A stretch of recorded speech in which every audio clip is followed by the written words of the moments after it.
it's 6 o'clock, so I'm going to try to call the meeting to order. Follow that. Thank you. I was going to say I'll use my teacher voice. This is the 2025 annual meeting for the Plymouth Village Water and Sewer District. The meeting is now open.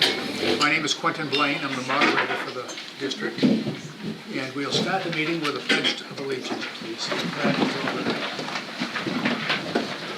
Pledge allegiance to the flag of the United States of America and to the republic for which it stands, one nation, under God, indivisible, with liberty and justice for all.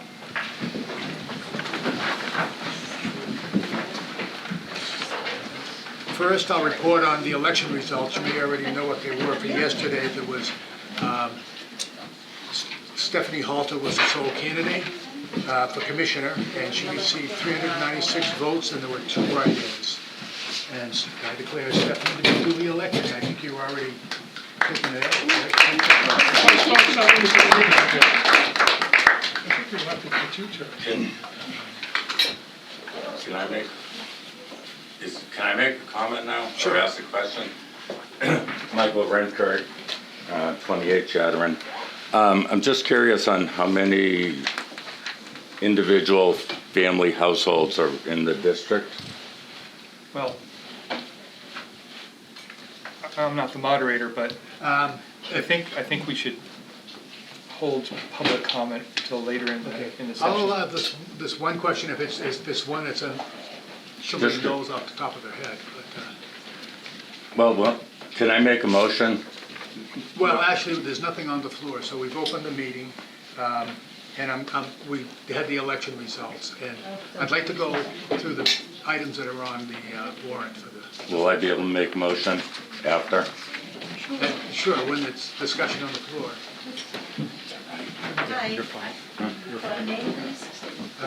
I just have a clarification on the minutes from last year's meeting. It is listed under the motion for Article 2 that it was seconded by Mary J. Clay, and I am Susan Jane Clay. Not my sister. Not my sister-in-law. Thank you. And she doesn't even live in Plymouth. I didn't see it. ASD.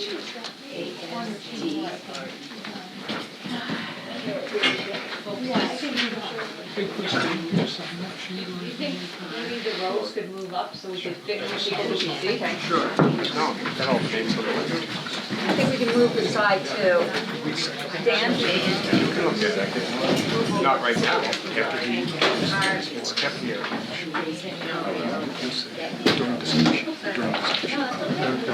You want me to sit on this side? It's all right.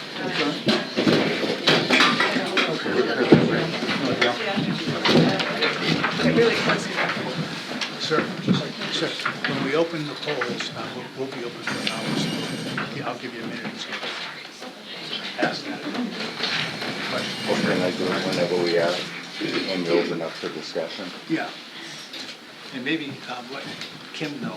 Do we know how many households? Roughly 1,088 is, and that's customer accounts, so not necessarily. Not residential? Say that again? Residential is around 652, I don't have the numbers right on me, but it's somewhere in the Is that 600s for okay. residential. Satisfactory, and you can always ask. Could you repeat that? I missed that.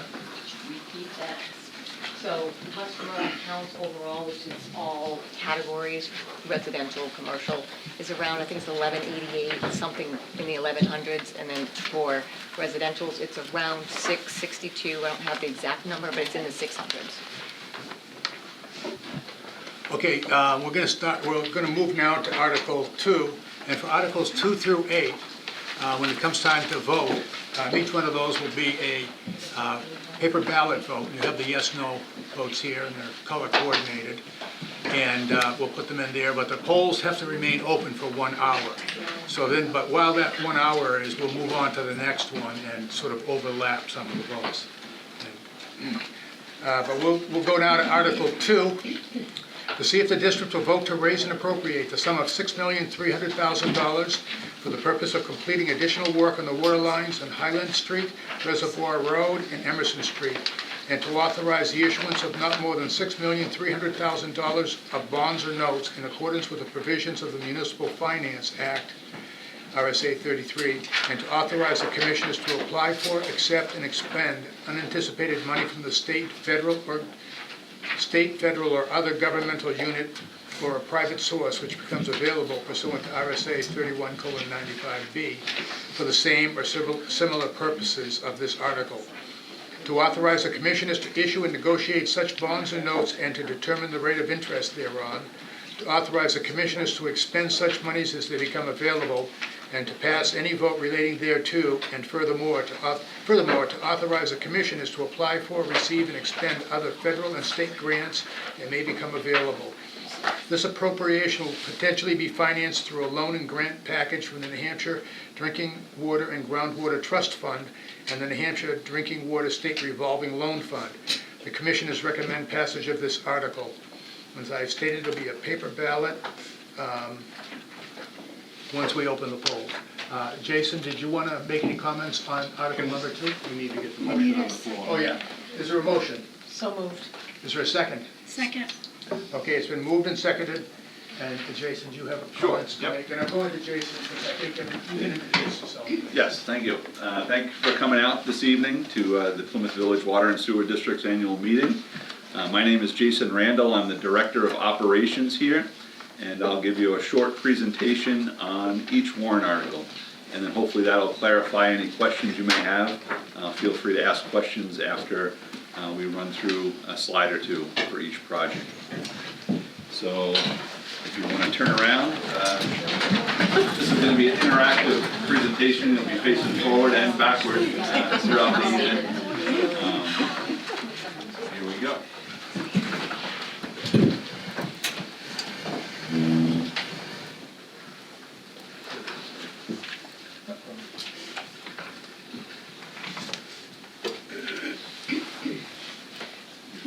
Get a little interaction between. There we go. Keep us awake. So we'll give you a little bit of background of who we are and what we do, our current projects, the project need of our warrant articles, funding summary for each warrant article, and then, like I said, we'll take questions. So a little bit of a background. We are a water and sewer district, as you know. We have 2 wells right down here at Foster Street behind the Common Man, and that's our primary drinking water source for the community. We're in the process of developing 2 more wells over the river in Holderness. We service about 215 fire hydrants. We have 2 booster pump stations, one on Reservoir Road and one on Boulder Point Road to feed some higher service zones. We also have 2 storage tanks on Reservoir Road. We have about 27 miles of distribution main throughout the community, and as Kim mentioned, just over 1,100 service connections. On the wastewater side of things, we have 1 wastewater treatment plant that is down behind the highway garage on South Street. If you keep going past the senior center, you'll come to the dead end there, which is the wastewater plant. We have 9 pump stations throughout town. I won't name all of them, but you may have recognized some of them along your travels on the roads.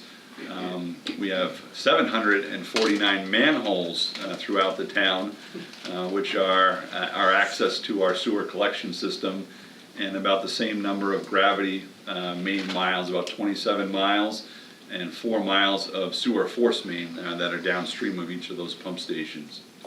So as you can see the general map, we're clustered mostly in the downtown and village district area. We extend up Route 3 to the Campton Town line, down Fairgrounds Road to the north there, and then out Tenny Mountain Highway, Yetton Road, out to Tenny Mountain there in the west. So that is our service area.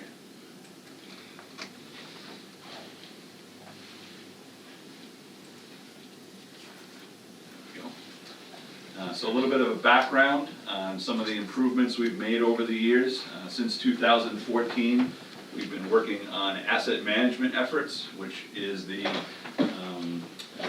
commissioning and disposal of all district assets and tracking those assets to ensure that they're maintained properly and that we get the longest lifespan we can out of them. In 2018, we did a Foster Street water system upgrade, which is extending the main feed lines coming out of our well source on Foster Street.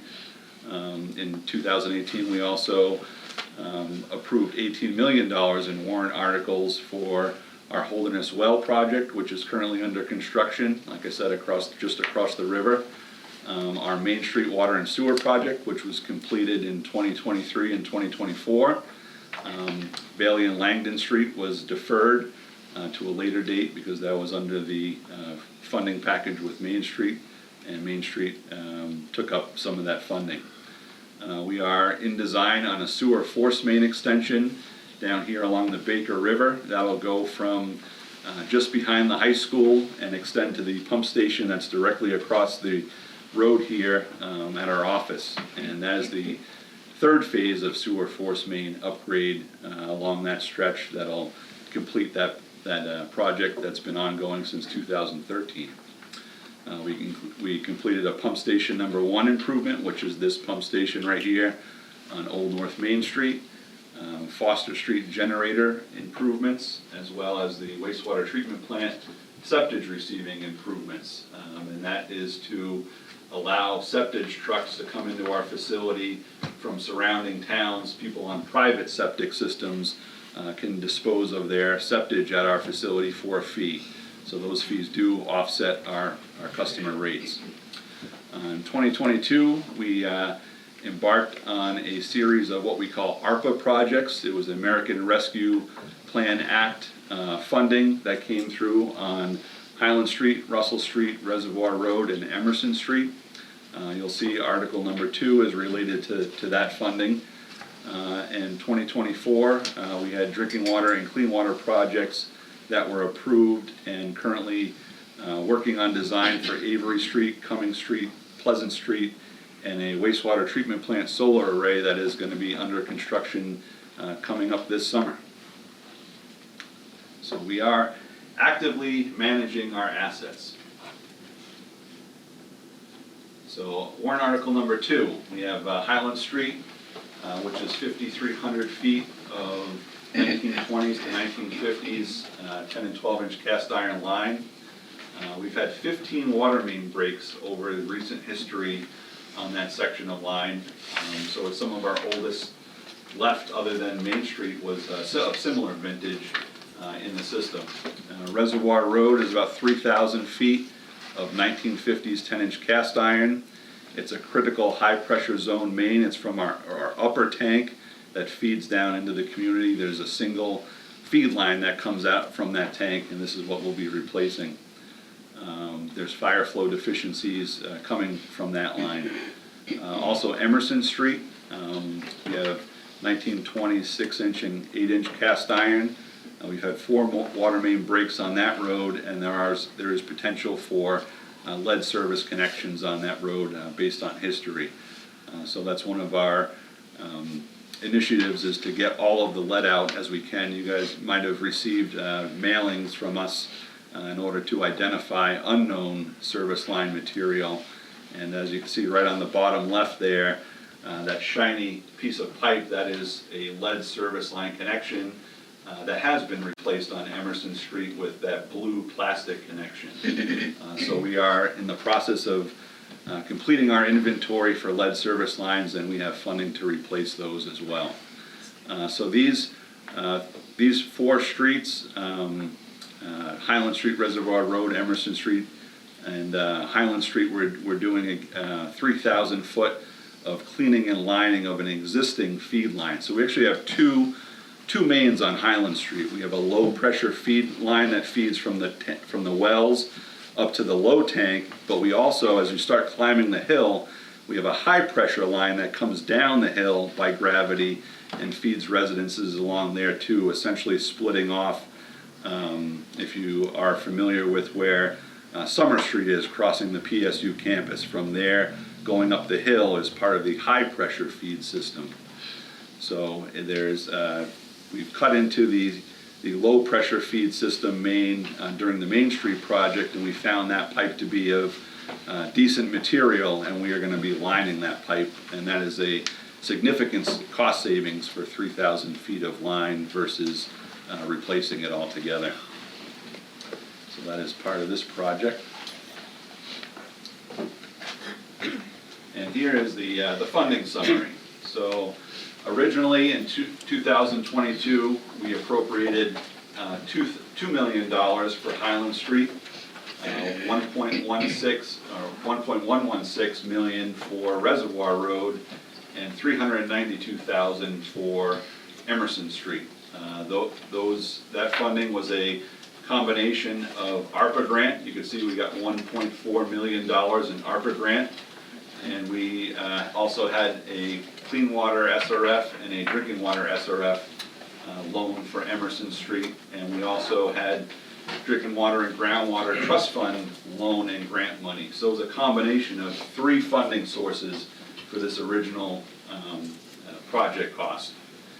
So we had a total loan of $1.6 million and a total grant and principal forgiveness of about $1.8 million. So it was about a 50-50 split. Just in 2 years, with the supply and the cost increases, we've seen costs go up extravagantly with what we experienced on Main Street. So instead of engineers at the time in 2020, 2022, they were estimating projects at about $300 a foot to replace pipe. Now, with the cost of materials and the cost of labor, we're seeing prices at about $600 a foot to replace these pipes. So that's really a significant change in just 2 years' time frame.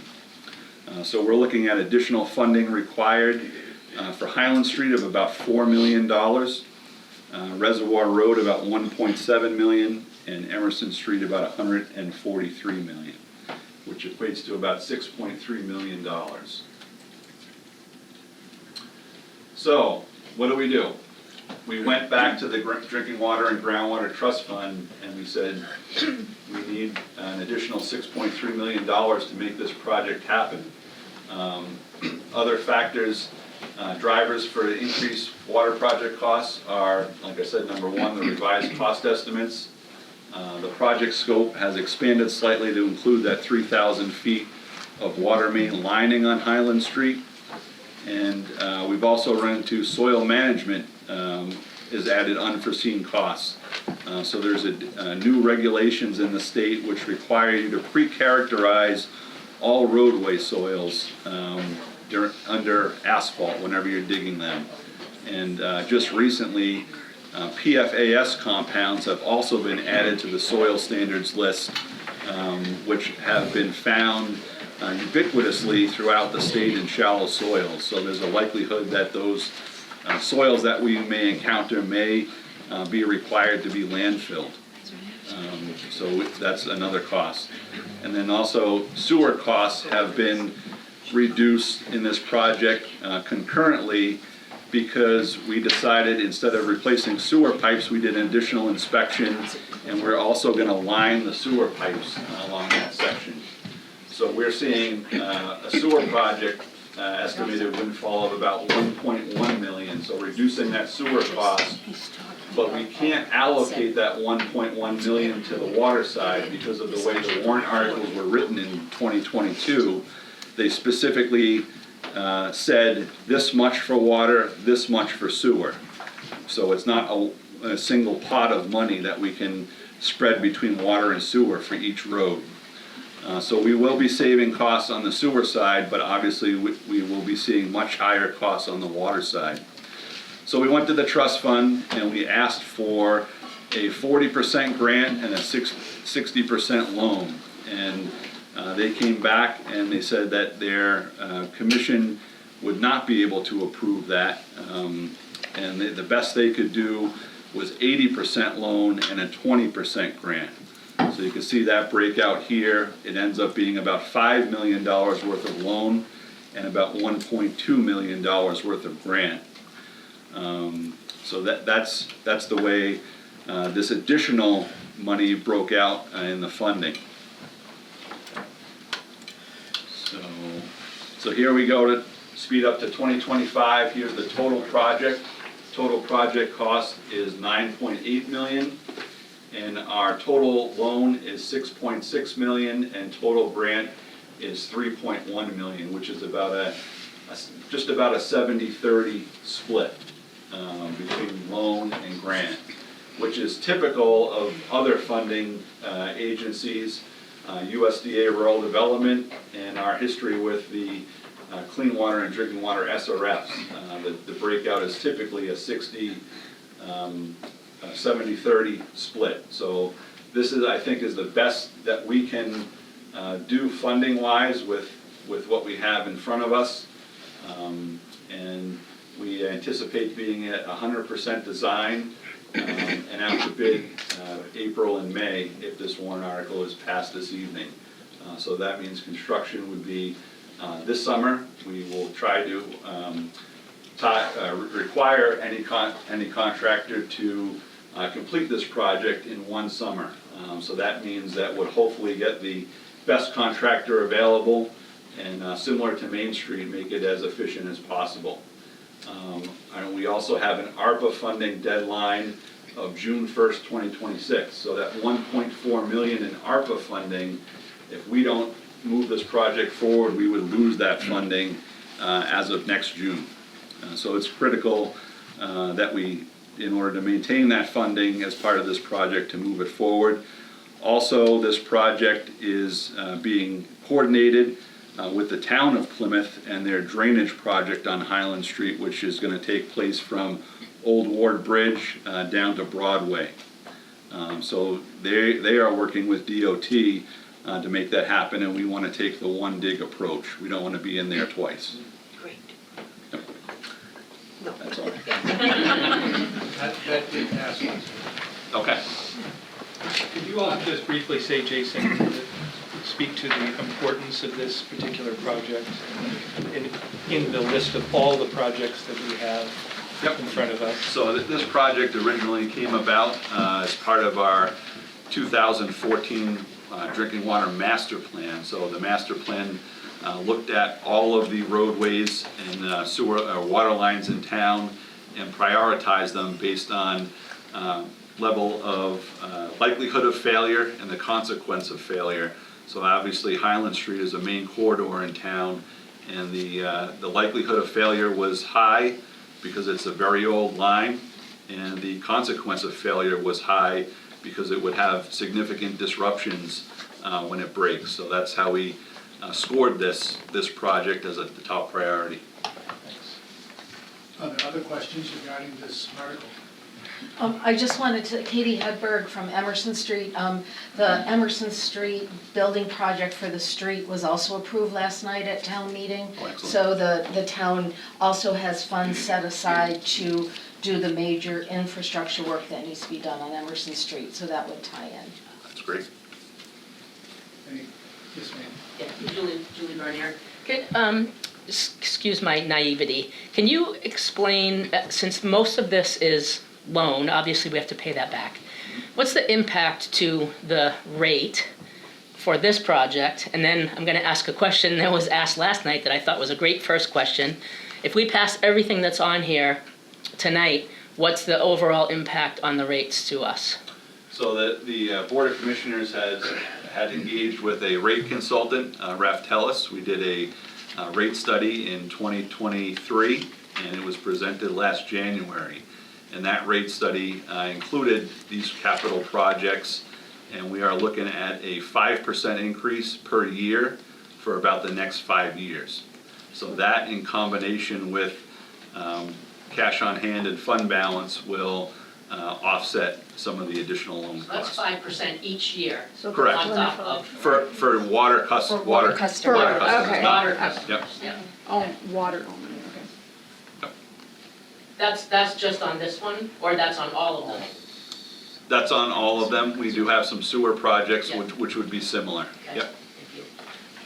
Thank you. Sir. I'd like to make a motion, since Your name? my name's Michael Renkert, sorry. Since this is a big expenditure and there's only a few people, percentages that are actually here. I know there's nothing we can do about today, but I'd like to make a motion that all warrant and special warrant articles be included in future years' ballots, which will result in more, better participation. People need to pay attention a little bit more. Just copy at the bottom.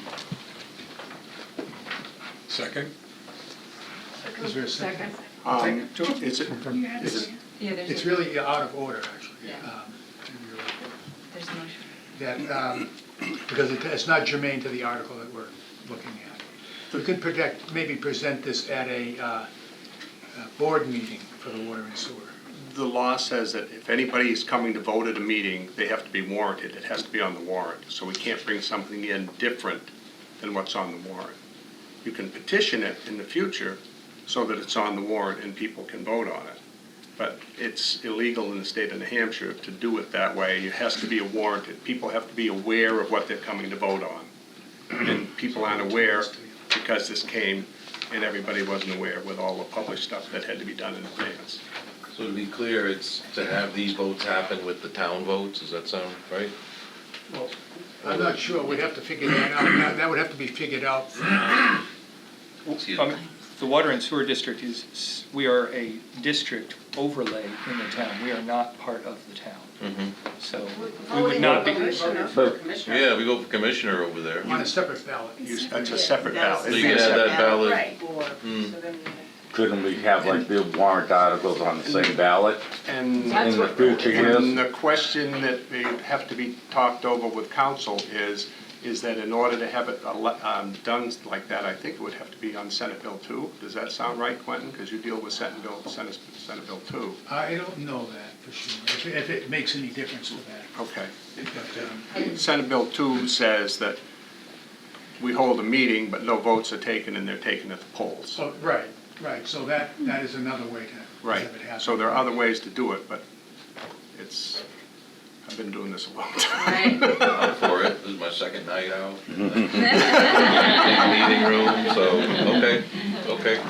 So it's something that we can't resolve tonight, either one of those points.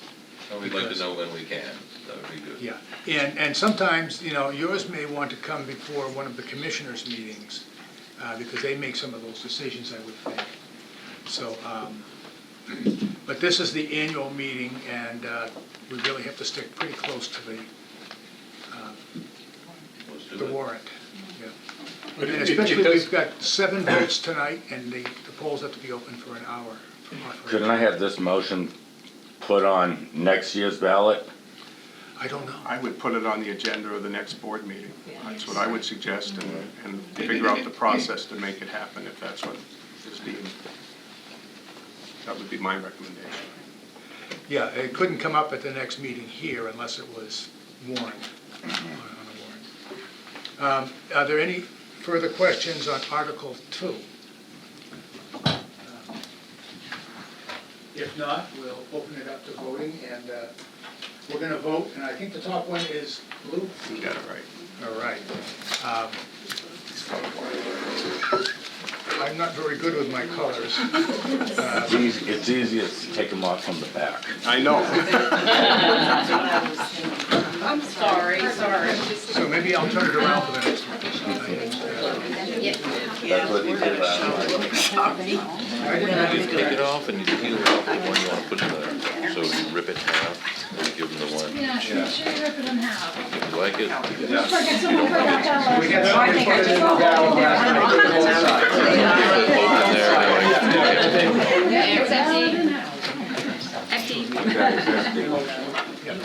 That's right on this post. Is this one open? Wait, Let me just turn it this way. Here's the ballot box, there's nothing in it. There will be shortly. We'll put it back together. Can you give it to Regina? She's really good at it.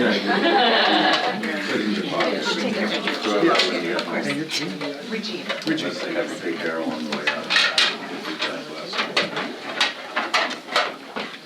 It's a specialized organization.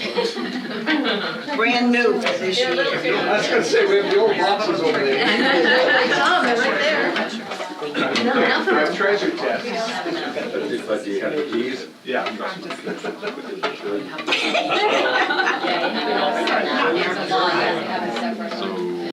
They're plastic. 72, Just right. sounds familiar, is that the White House? I looked at that lot, I looked at every lot, I looked at that lot. We got 5-year-olds, we need yards. Yeah, But we have nice. an 8-year-old, but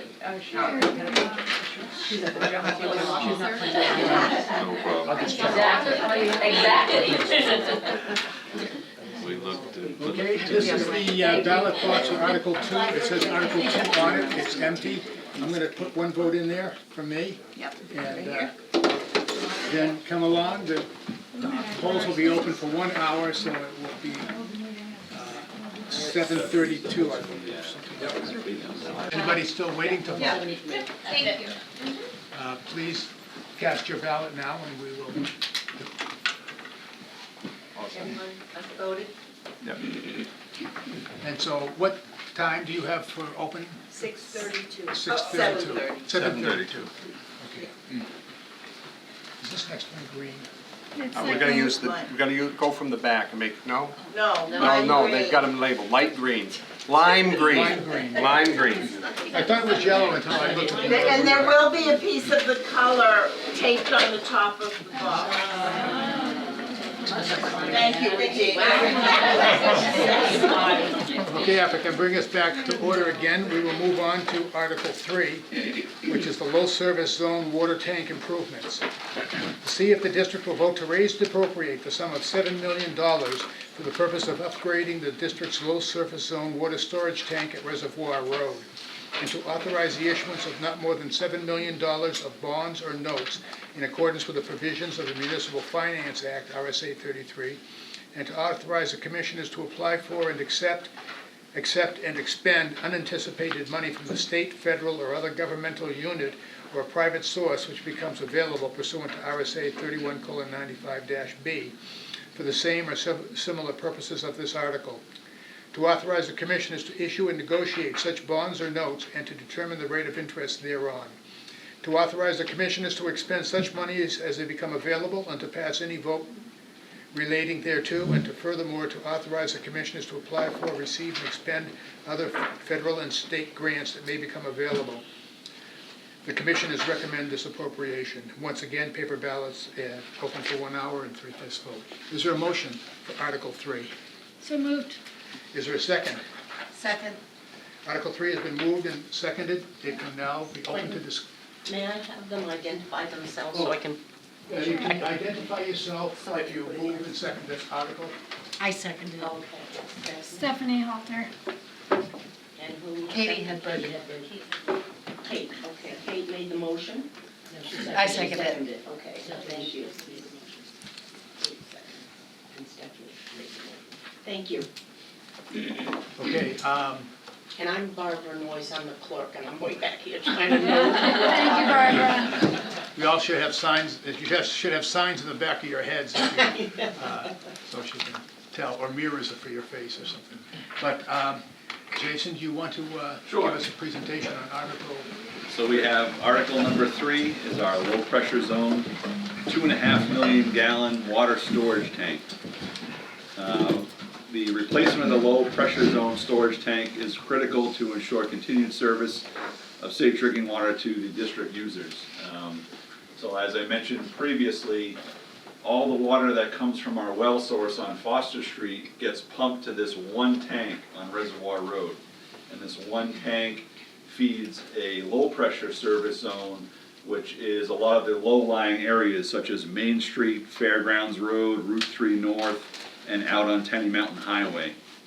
This low pressure zone tank also has a booster station that boosts water up to the upper tank, which then feeds the upper areas near the Spear Hospital, the high school, the upper Highland Street area. So this is a critical piece of infrastructure that we have, essentially almost more critical than the water source itself, because it provides storage for fire capacity, as well as a reservoir for additional capacity and build out economic growth throughout the community. So this tank was built in 1972, and in 2009 it was recoated on the exterior. Every 3 to 5 years we have inspection companies come in and actually dive in this tank. They have black water divers that dive the tank and inspect all of the concrete in the tank. They vacuum out any sediment that's in the tank, and during those inspections they identified some interior concrete spalling. Some of that spalling has been repaired to the best of their ability with materials that can be used underwater and that are drinking water and food safe. But it's come to a point now where those repairs are extensive, and they asked us, can you take this tank offline and empty the water? And I said, no, that's not really an option. So our plan is right now to evaluate the replacement of this tank with a slightly larger tank or a redundant tank, so possibly 2 smaller tanks, so that we can take a tank offline and do repair. So this tank, like I said, has been in service since 1972, has not taken a day off. So as you can see, there's some rim spalling along the outside, which you can see, some superficial spalling, and also our overflow pipe has leaked. So that pipe has a penetration through the tank wall, and you can see that it's kind of a muddled patch around that to repair the leak. So that is a critical point in this tank that needs to be repaired from the inside.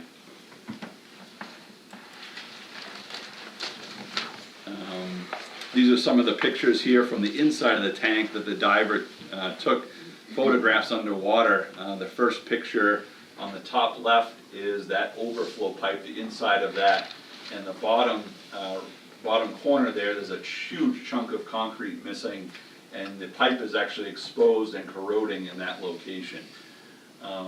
The second picture is our inlet pipe, the pipe that comes into the tank from the bottom. That is also heavily corroded, as well as the third picture to the right is actually the access point in the tank. It's a metal hatch, and that metal hatch, as you can see in the left-hand corner, is shiny and corroded. It's very pitted.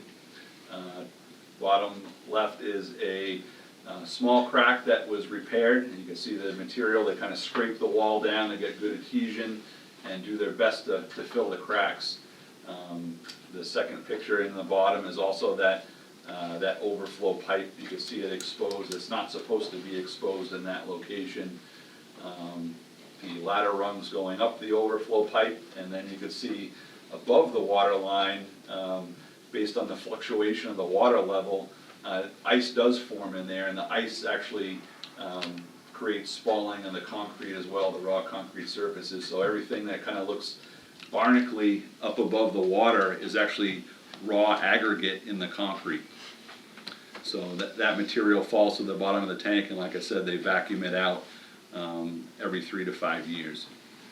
So here's the funding for this project, $7 million project. We're looking at 3, possibly 4 funding sources right now for this project. We will be putting in a drinking water SRF pre-application for a $2.5 million loan. That'll be in June, and there's a $450,000 principal forgiveness on that loan. We have also applied and submitted a letter of intent to the Homeland Security Emergency Management, the Building Resilient Infrastructure and Communities Grant, and that we're eligible for that grant because this project and this infrastructure is part of the town's hazard mitigation plan, because water source is critical. So the brick, we're looking at a 25% loan and a 75% grant. That is a great funding source if we can land that. So the grant will be $2.25 million and $750,000 in loan. And then we have also submitted an application recently and a letter of intent to the Northern Borders Regional Commission, the NBRC Catalyst Program, and that would be $1 million grant that we would be asking them for. So we're looking at a total loan of about $3.3 million and a total grant and principal forgiveness of $3.7 million. So it's about a 50-50 split on this project if that funding comes through. And we have a high likelihood of receiving that funding because of some of the demographics in town. Our water and sewer rates are elevated compared to other communities, and we also have a low median household income demographic. So that is two good pieces within the community. We also have justification for the storage and capacity and additional firefighting, as mentioned in the hazard mitigation plan, but also the NBRC likes to see an economic development component as well. So we do have, we will have additional capacity for expansion, especially along Tenny Mountain Highway and in the low service zone area. So that is the tank replacement project. I have one question for you. Sure. What does SRS stand for? SRF, Yeah. State Revolving Loan Fund. They left the L out of it. Well, what's SL? Oh, it's SRF, Yep. but there's an L in there. Oh, okay, I thought it was two S's in there. Any questions for Jason or Yeah, I any other have one. questions in the room? I have one. Right here. Oh, yes, sir. Jason, if this and other articles, not only the one before this one and all the other articles that we're talking about that require construction of some sort, if they all get passed, do you expect, just like you said with the first article, that it would start in the June, July timeframe or the summer timeframe? Do you expect these other articles to also start in 2025? This article could possibly start design this year and probably construction the following year, so 2026 to 2027. Okay. And the grants that, first of all, two questions on the grants. Is most of that federal money, or is it a combination of state, federal? Do you know what the percentage It's a combination of state and federal, so there are different pots. So like the Northern Borders is administered by the governors of the northern states here, Vermont, Maine, and New Hampshire. And the Homeland Security Emergency Management, I believe that funding is state. And then the SRF is New Hampshire Department of Environmental Services. Yep. And what's your comfort level on the federal funding coming through in 2025? These fundings, we are pretty confident that they are in place right now. I believe the money is in the jars for these folks right now. It hasn't been pulled by the federal government. So these are critical funding partners for critical infrastructure. So I think the likelihood that they would be pulled is fairly low. This is a bipartisan issue. Going back to January 24th of the public hearing of these articles, you had mentioned that 40% of the project in total would be grant-based, meaning you get the grant 40%, 60% gets, the ratepayers get to pay, right? That was on warrant article number 2. I thought it was all warrant articles together. No, that was just warrant article So number 2. what is the amount of the grants combined of all the articles? Or is that something you haven't figured out yet? I haven't added that up yet because we haven't gotten some of these grants, so I don't want to count my chickens before we get them. Okay, thank you. If I may, actually, Sir, could you please state your name? Dan Marion.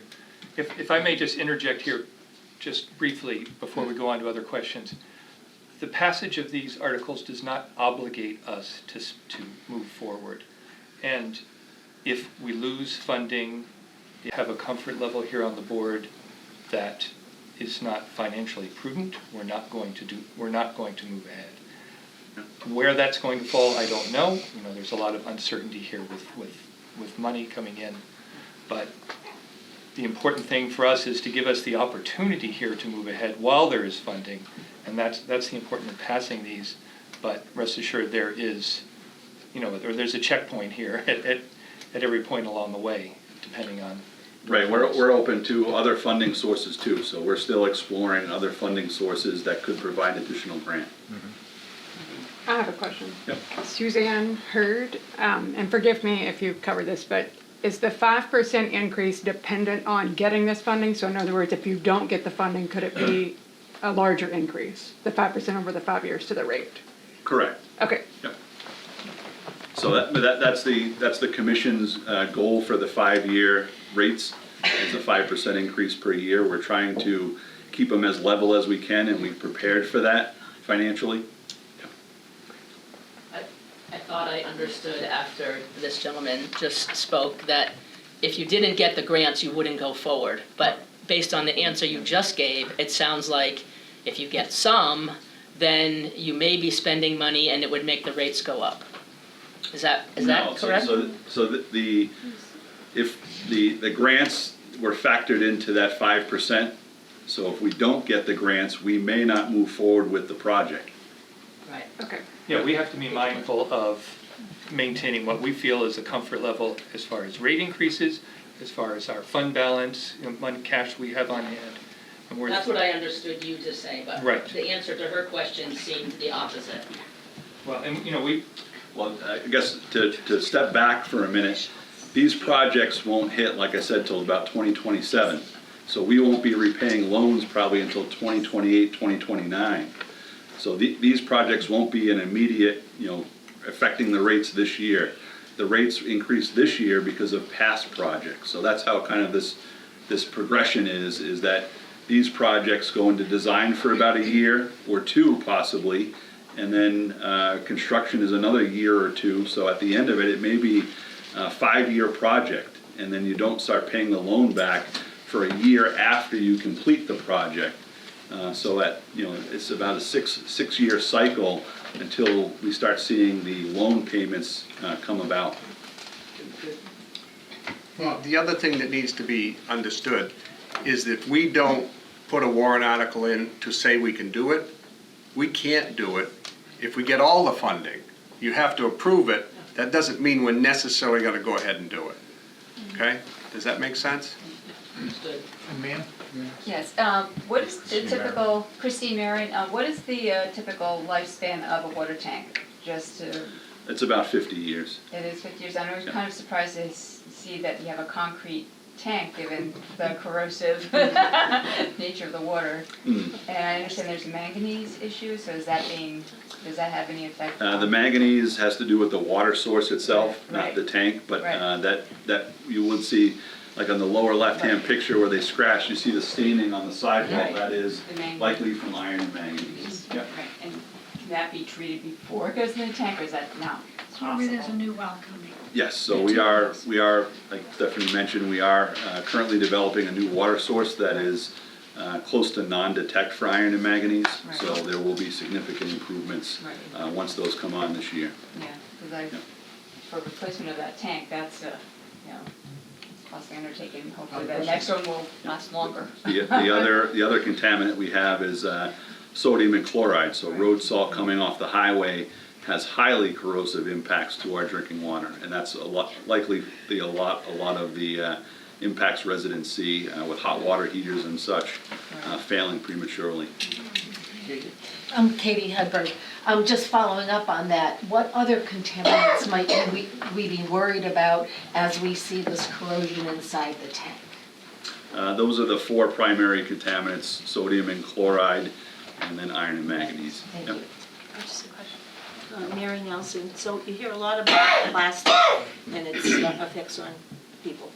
So now you're using plastic piping, what's that, what sort of impact does that have on? That's something that hasn't been identified, I guess, at this point.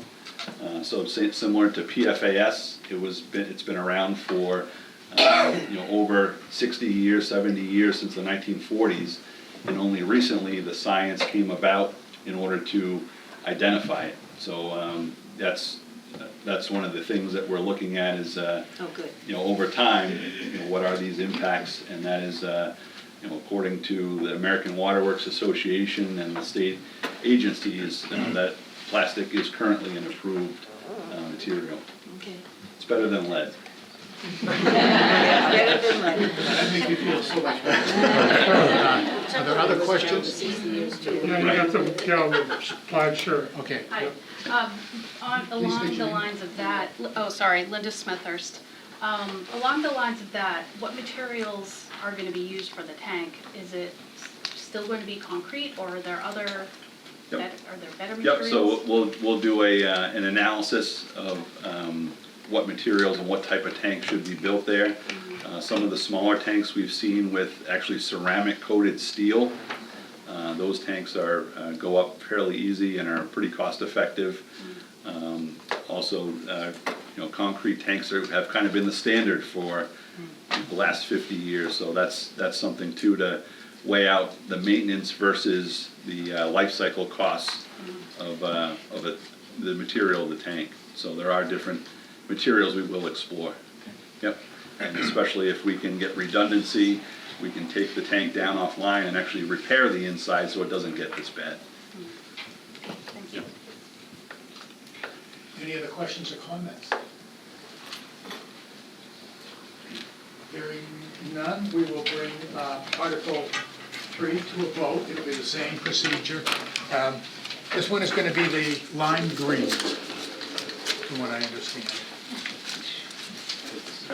And we'll go to a separate box. City water. No, There you no, go. no. Right there. Yep. And you don't. Okay, this is the next box. It's already open.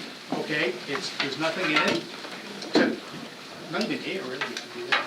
But we're going to try to put it together. I can do that. Okay, thank you. Yes. We're going to have a qualified individual put it together.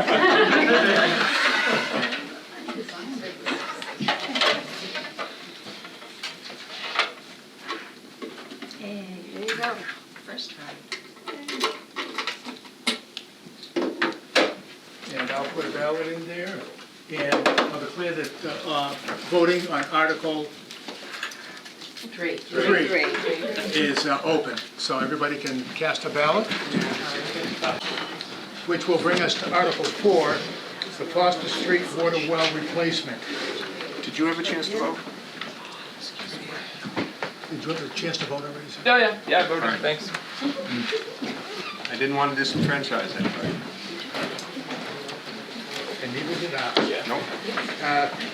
Article 4, Foster Street well water replacement, to see if the district will vote to raise and appropriate the sum of $1 million for the purpose of replacing the district's drinking water well at Foster Street, and to authorize the issuance of not more than $1 million of bonds or notes in accordance with the provision of the Municipal Finance Act, RSA 33, and to authorize the commissioners to apply for, accept, and expend unanticipated money from the state, federal, or other governmental unit or a private source which becomes available pursuant to RSA 31:95-B for the same or similar purposes of this article. To authorize the commissioners to issue and negotiate such bonds or notes and to determine the rate of interest thereon. To authorize the commissioners to expend monies as they become available and to pass any vote relating thereto, and furthermore, to authorize the commissioners to apply for, receive, and expend other federal and state grants that may become available. The commissioners recommend this appropriation. Once again, paper ballot polls will be open for 1 hour when we get through discussion. Do you have a Motion, right? So moved. oh, yeah, motion? It's been Second, moved Stephanie Halter, second. and seconded. Thank you. Getting as bad as Bob.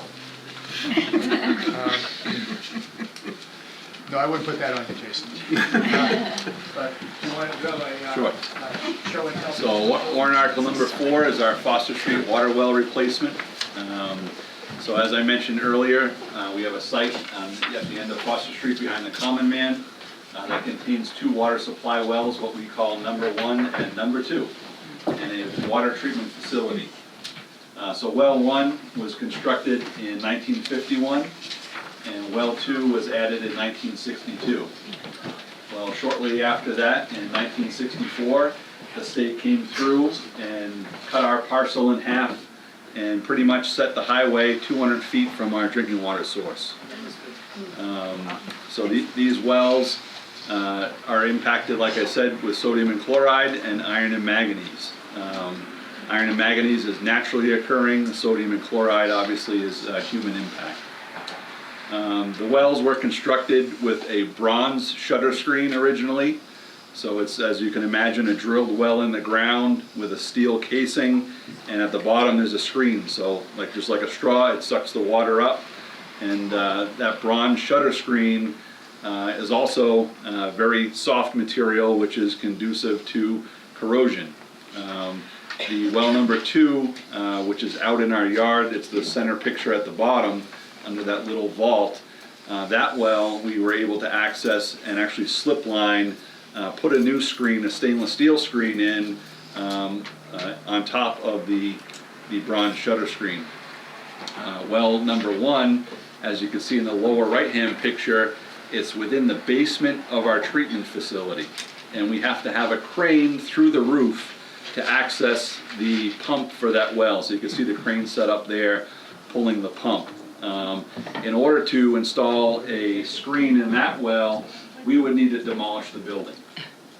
So this is an option to set right outside the building and drill a new well right next to the existing one in order to make sure that that source is still viable. Well number 1 is our primary workhorse well. We run that well about 95% of the time, and that well is actually lower in iron and manganese than well number 2, which essentially is our backup emergency well at this point. So well number 1 is critical. We pump about 500 to 600 gallons per minute out of that well. The new water source over in Holderness, each one of those individual wells, there's 2 wells over there, and each one of those wells can only pump 300 gallons a minute. So both of the wells combined in Holderness are equivalent to about the yield of this single well at Foster Street. So this is a critical well to run in conjunction with Holderness and to provide redundancy as well. If something happens on the Holderness side, we'll still need to be able to pump water to the community.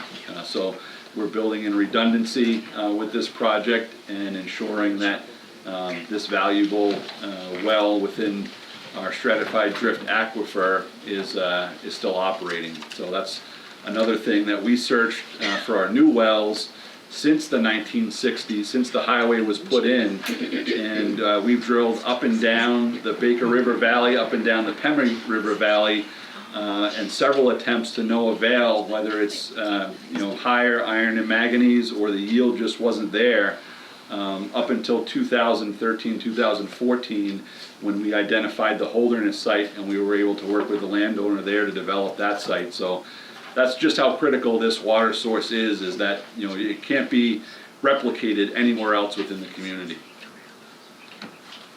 So I'll go to the next one. So our funding, our total project cost is $1 million for this. We have worked with DES to secure an SRF, an Emerging Contaminant Fund, which is a loan with 100% principal forgiveness. So it's essentially like a grant, but they call it a loan because that's their funding mechanism. And at the close of the loan, they give you back 100% in grant. So we have $500,000 in emerging contaminant loan with principal forgiveness, and another $500,000 that we would be matching that in capital reserve, our local cash. So that's the picture on the right. That's actually one of our new wells over in Holderness. As you can see, it's a pretty tall well. It's about 13 feet above grade, and that's because of the flooding. So we need to be able to be 3 feet above the 100-year flood level, and that's where that well is right there, the vent on top. And the lower picture here, you can see all of the electrical connections going into that brick part of the building, and right below the basement of that brick part is where our well number 1 is. So as you can imagine, trying to even demolish that building, we'd be pretty much demolishing the entire water treatment facility. That's all I have. Okay. Any further comments or questions? Yes. Dan Marion? Jason, not so much specific to this article, but this article and others like it are all big money spenders. A lot of work needs to be done. You're justifying everything just like you did at the public hearing back in January. My question is, for the next 5 years, do you anticipate capital improvement projects like this to this extent over those 5 years? Possibly not to this extent, but there will be continuing capital projects because that's what asset management is. It's continually maintaining and updating and replacing your infrastructure. So we do have other infrastructure in town that is not as old as some of this infrastructure, not as critical as some of this infrastructure, and not as in poor condition as some of this infrastructure, but we'll be managing that over time and looking at it and essentially recommending the appropriate replacement time frame. And I would just suggest that you be more, as an organization, be more transparent and show those on your website, even if they're 7, 8, 9 years down the road. We will try to develop a long-term plan. One of the articles tonight is also a wastewater master plan. So that's looking out 20 to 30 years down the road, and we'll get a better idea of those long-term projects. But some of it we can put on the website, some of it not so much because it is critical infrastructure and because of cybersecurity threats and such, we can't share too much information. Thank you. Yep. Other questions or comments? Hearing none, we'll get to the vote. Seeing none. And this will be the yellow ballot. It's mango. What's that? Mango. Mango. Canary, all right. We can have a vote on what the color is. Printing, it's canary. Yeah. I had a copy of that. Canary. Like mango. Are you in printing? I was. 707. And that's unlocked.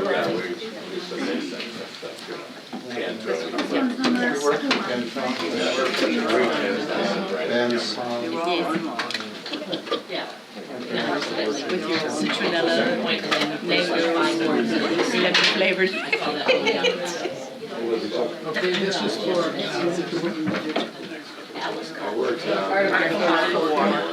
this is for Article 4, the ballot box is just here, and somebody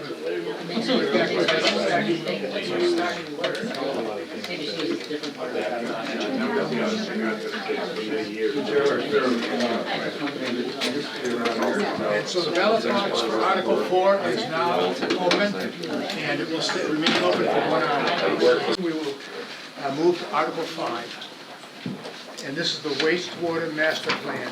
To see if the district will vote to raise and appropriate the sum of $315,000 for the purpose of developing a wastewater master plan for the treatment plant and to evaluate inflow and infiltration, I&I, through the sewer collection system, and to authorize the issuance of not more than $315,000 of bonds or notes in accordance with the provisions of Municipal Finance Act, RSA 33, and to authorize the commissioners to apply for, accept, and expend unanticipated money from the state, federal, or other government unit or private source which becomes available pursuant to RSA 31:95B for the same or similar purposes of this article. To authorize the commissioners to issue and negotiate such bonds or notes and to determine the rate of interest thereon. To authorize the commissioners to expend such monies as they become available and to pass any vote relating thereto, and furthermore to authorize the commissioners to apply for, receive, and expend other federal, state grants that may become available. The commissioners recommend this appropriation.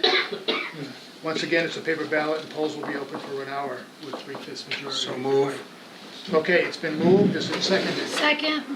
Article 5 has been moved and seconded. Bob and Stephanie.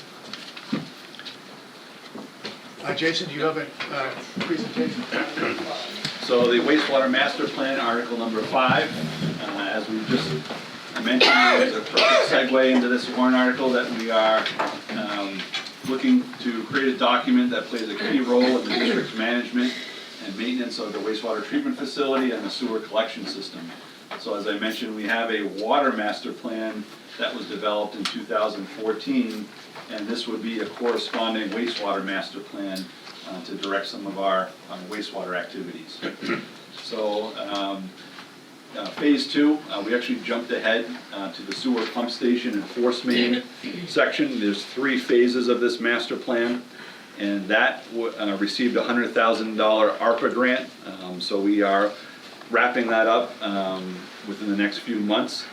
And this article is for phase 1, the treatment facility plan update, as well as phase 3, the inflow and infiltration study throughout the sewer collection system. So inflow is water coming into the system from like surface water or rainwater, and infiltration is groundwater coming into the system if there's any deficient pipes or structures.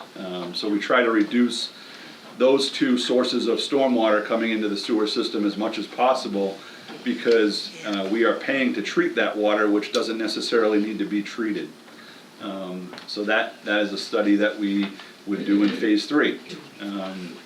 So just to go over some of our facility improvements over the last 30 years or so. In 1962, I actually didn't put that on the slide, but in 1962, prior to the South Main Street site for our treatment facility, we had a lagoon system along the Baker River. If you're familiar with the Langdon Woods area, the sports field down there that the schools use, that was actually a wastewater lagoon site back in the 1960s and early 70s, yeah. And then that was discontinued in the 70s when the Clean Water Act came about. And the Clean Water Act required primary treatment, so they developed a site on South Main Street to be able to discharge into the Pemigewasset River. And there was essentially a big circular tank that the wastewater collected in. The solid stuff settled out, the water on top was skimmed off and essentially discharged to the river without disinfection. So fast forward another 30 years or so, 1980s, there was a requirement from EPA for secondary treatment, and secondary and biological treatment is going to essentially the next level. So as you can imagine, the little cones of water here on the bottom, the first and second picture, that's primary treatment. So that second cone is essentially what your water looked like going out to the river before the 1970s. Secondary treatment came about, and the middle 2 cones are rotating biological contactors. So we have the top picture there, it looks like a big riverboat wheel almost, a big cylinder, and that is essentially like egg cartons stacked on top of each other. And little bugs grow on those cartons, and they uptake the organic material and break it down. So that helps clean the water, that settles things out, and we're able to remove that, what we call sludge. So sludge isn't necessarily what a lot of people think it is. A lot of people think it's direct feces. Sludge is actually dead microorganisms at the end of the plant. So the second, in 1990, the RBCs were installed for the secondary treatment. And then in 2010, we went through a headworks screening upgrade. So the first building here on the lower left of the picture, that's our headworks building. The headworks building is our first line of defense for any incoming wastewater from the community. So essentially that screens things out, settles any grit or solids that are have a higher density than water, and protects our equipment. So that was a 2010 upgrade in that facility. Some sludge pumping and dewatering. And then in 2019, we also expanded our septage capacity at the treatment plant to be able to take in that septage, like I mentioned, and help offset the rates. So our National Pollutant Discharge Elimination System, NPDES for short, there's a lot of acronyms in this industry, is renewed every 5 years. So we just got a renewed permit in 2022. Our next renewal will be in 2027. So as part of that permit in 2022, we had some new requirements come on board. So nutrient monitoring, not nutrient limits, but nutrient monitoring. We got PFAS monitoring. So it's really just a natural progression that there's a likelihood that we're gonna see additional contaminants come in with limits in our next permit is highly likely. So once EPA generally gets enough data by monitoring things, they generally take that data, evaluate it, and set limits for communities. So we may be looking at PFAS limits in the future, nutrient limits, or other emerging contaminants, like Miriam mentioned, with plastics, microplastics, so things in shampoos and facial washes and things like that. All those little beads, those are actually plastic, and they pass through to the treatment plant, and we can't treat for them. They essentially pass through, and the fish ingest them, and the fish go through different changes because of that as well. So one of the things we do at the treatment plant, not only protecting public health, but we're protecting the environment, and a lot of our limits are based off of the aquatic populations in the Pemmy River. So that's just a little bit about what a master plan will help us figure out. So funding, like I said, those 2 phases, it's a total of about $315,000. We'll be looking to the Clean Water SRF. Similar to the second phase, we got some ARPA funding for that. There's also some strategic planning grants that we'll be applying for about half of that, and then the other half will come from local loan or capital reserve. So it's about a 50-50 split. What we anticipate receiving grant and loan on this project. And you can see some of the upgrades that we've done, some of the piping, the intricacies of some of the piping galleries that we have, as well as some of the large septic tanks that we installed in 2019. And as I mentioned earlier, we're also in the floodplain at this facility, so everything is built up and high. So that's article number 5. Are there any questions or comments on Article 5? Just real quick, so currently the plant is at secondary treatment, you're not at tertiary? Correct. Yeah, so that'll be the next phase. If we get nutrient limits, we'll be required to install nutrient removal, either biologically or chemically. Okay, so if there's no more comments or questions, we'll bring, we'll bring it vote to a vote on Article 5. Thank So we've done this before, let's see if we can get this. We've got 3 more to run, so we'll just... I'm back, you said, kind of like a bad pen. It's already open, so you can just go out.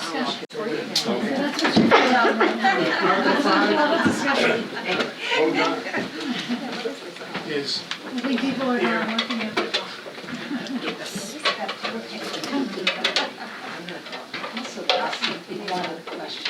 Early on, covers everything, it's true.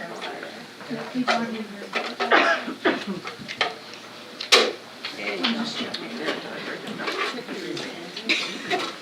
At least you did it. You did.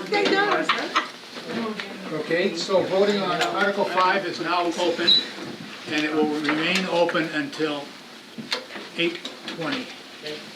So we will move to Article 6. Wastewater facility, electrical, and HVAC improvements. To see if the district will vote to raise and appropriate the sum of $3,500,000 for the purpose of upgrading wastewater facility, electrical, and HVAC systems, and to authorize the issuance of not more than $3,500,000 of bonds or notes in accordance with the provisions of the Municipal Finance Act, RSA 33. And to authorize the commissioners to apply for, accept, and expend unanticipated money from the state, federal, or other governmental unit or a private source which becomes available pursuant to RSA 31:95-B for the same or similar purposes of this article. To authorize the commissioners to issue and negotiate such bonds or notes and to determine the rates of interest thereon. To authorize the commissioners to expend such monies as they become available and to pass any vote relating thereto, and furthermore, to authorize the commissioners to apply for, receive, and expend other federal and state grants that may become available. The commissioners recommend this appropriation. Once again, it'll be a paper ballot, polls open for 1 hour, 3/5 vote required. Is there a presentation, motion? I so move. Second? Second. Article 6 has been moved and seconded. Is there any discussion or is there a presentation on this one too? Okay, let's go. Of course. Frank, So what- have you moved and seconded? Warrant article number 6, wastewater treatment facility electrical and HVAC improvements. So in 2024, we had an evaluation because of some issues that were arising, and we found that many of our electrical switchgear and gear in general is obsolete. So a lot of this gear was put in the 1980s, 1990s, and they no longer make parts for some of these pieces of equipment. So most recently, we've had to buy parts off of eBay, or our vendors had to source parts from markets that are used essentially. We try to save as much used electrical parts as we can to make things work, but it's becoming an issue. We have inadequate HVAC equipment at the treatment plant, which leads to moisture issues, and as you can imagine, moisture and electricity doesn't mix well, things corrode, and we receive premature failure of that equipment. We've also found that electrical gear and wiring is not to current code. It may have been to code in 1980s, 1990s, but it does not meet current code, and we've seen some issues arise because of that. So again, our likelihood of failure and our consequence of failure is very high with electrical equipment. Essentially, without electricity, we can't run our pumps or our treatment system, and then we have issues and violations with the water we send to the river.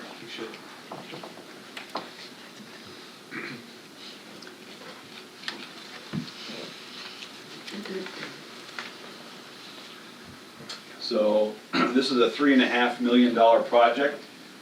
We currently will be submitting funding applications this spring to the Clean Water SRF and possibly looking into USDA rural development. So there is no loan or grant total pending. This is one of the projects that we are anticipating loan and grant package, and the board would make that decision whether to move forward or not with it. There is some critical low-lying electrical work that we will try to accomplish out of our O&M budget as much as we can. But once you start getting the system-wide equipment, it becomes pretty pricey, as you can see, pretty quick. On the upper right-hand side is two neutral wires that were together in the ceiling in the treatment plant, and they caught on fire. So we had an electrical fire at the treatment plant because of some of that, and that wiring we found was tied to another circuit. There was two neutrals for one circuit that were tied to two circuits. So when you turn one circuit off, it was still hot. And we've come to find quite a few instances of that throughout the facility. So it creates a dangerous situation for employees and vendors also working on site. So obviously, whenever we work on a piece of equipment, we need to lock it out and tag it out, which essentially kills the energy going to that piece of equipment so that we can work on it safely.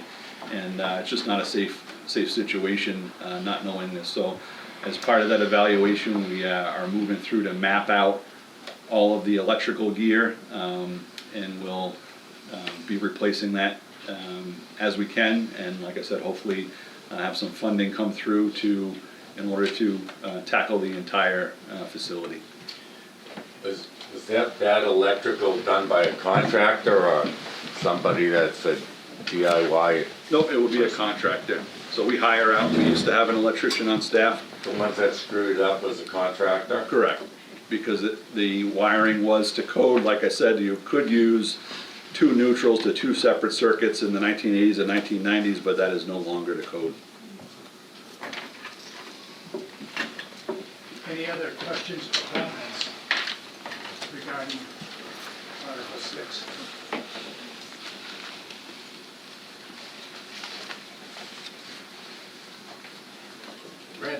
Yep. Oh.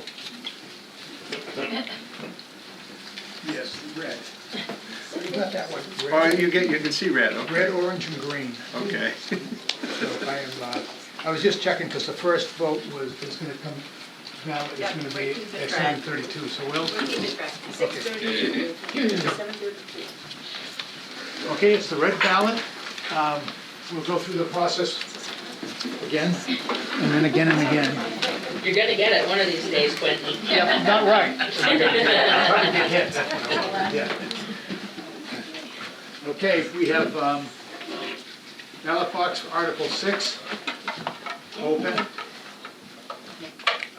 Let the expert do it. I can learn. Did it. He's No, no. Close. so close. Do it, he's gonna do it.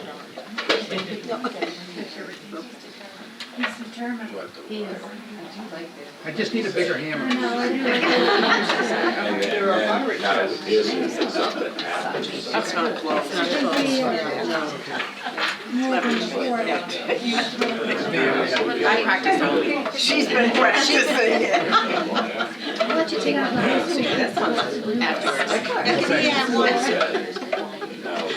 Regina is the one that got all these boxes set up, so many, many thanks.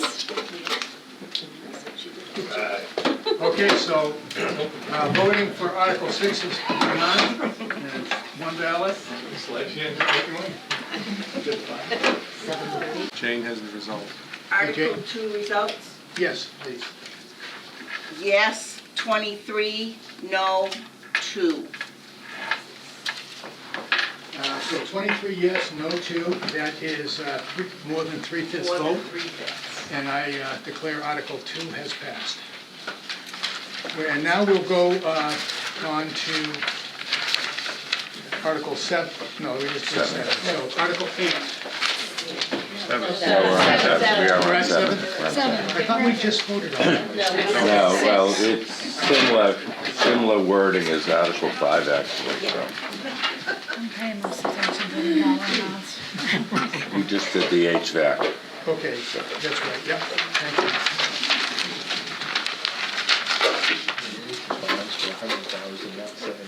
So we've only voted through Article 6, correct? Yes. So Article 7 is wastewater facilities solids handling improvements.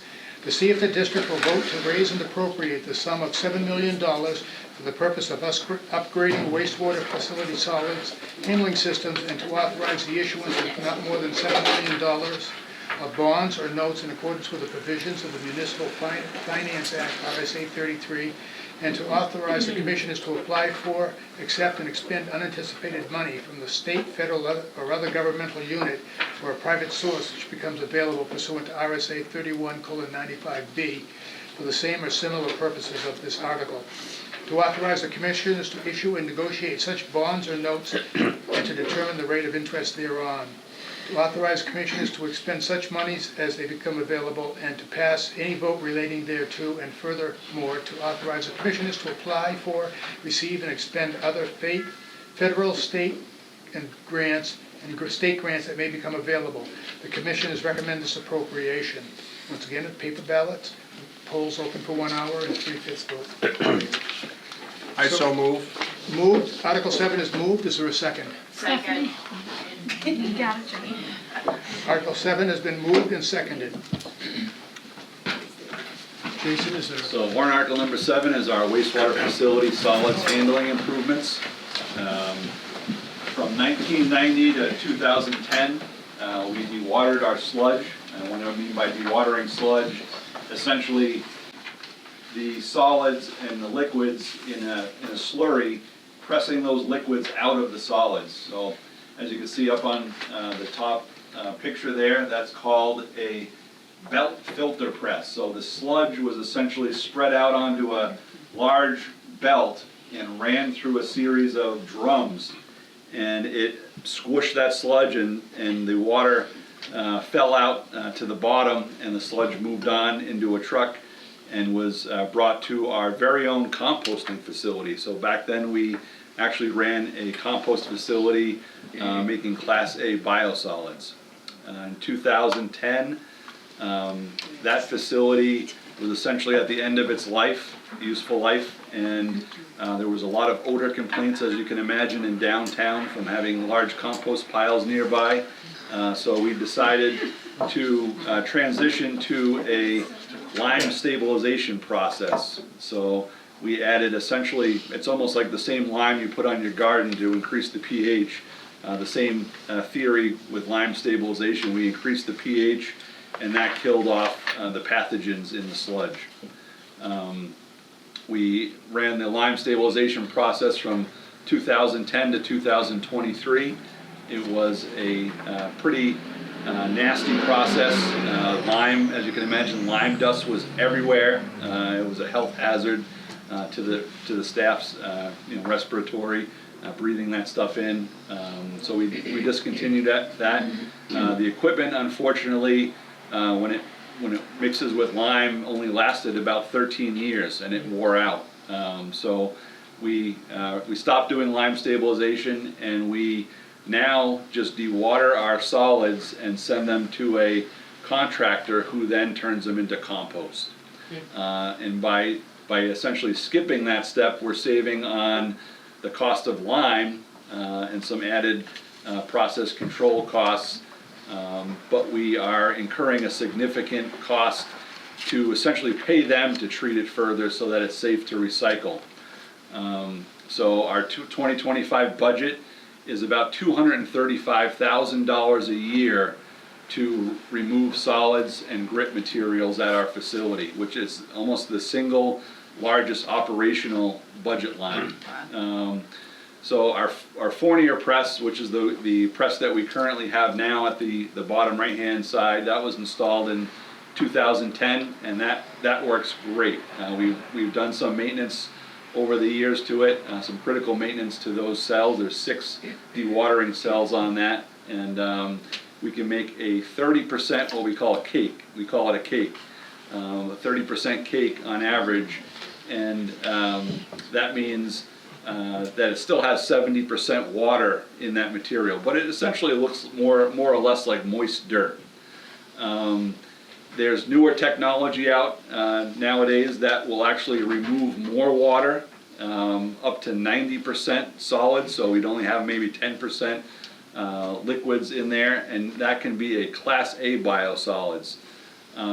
So once you get to 90% solids and remove that water, we're paying to dispose and recycle this material by the ton. So if you take, the more water you take out, the lighter the material becomes, the smaller the volume becomes, and we can save significant money. So we anticipate up to 50% of that operations budget line annually that we'd be saving by adding a drying process onto our current dewatering equipment. So we're not getting rid of our dewatering press, we're just adding another piece of equipment downstream of it so we can go that extra mile and take more water out.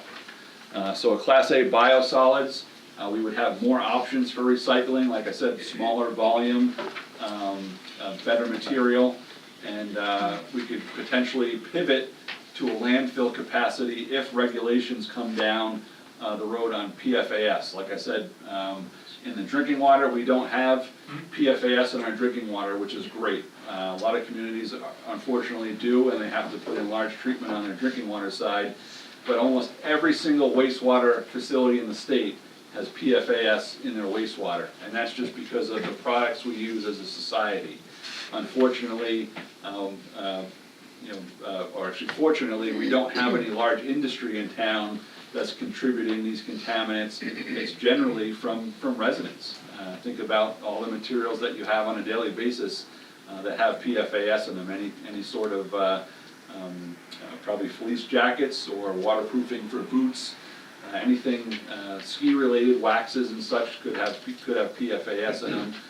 Pizza boxes, the wax coating on the pizza box, popcorn bags have that coating on them, so things that you guys are eating and ingesting every day have PFAS compounds in them, and they just naturally pass through your body and are expelled into the wastewater. So right now, like I said, we're monitoring for PFAS. We anticipate a limit to come down the road sooner or later for the solids portion. The liquid portion may come after that.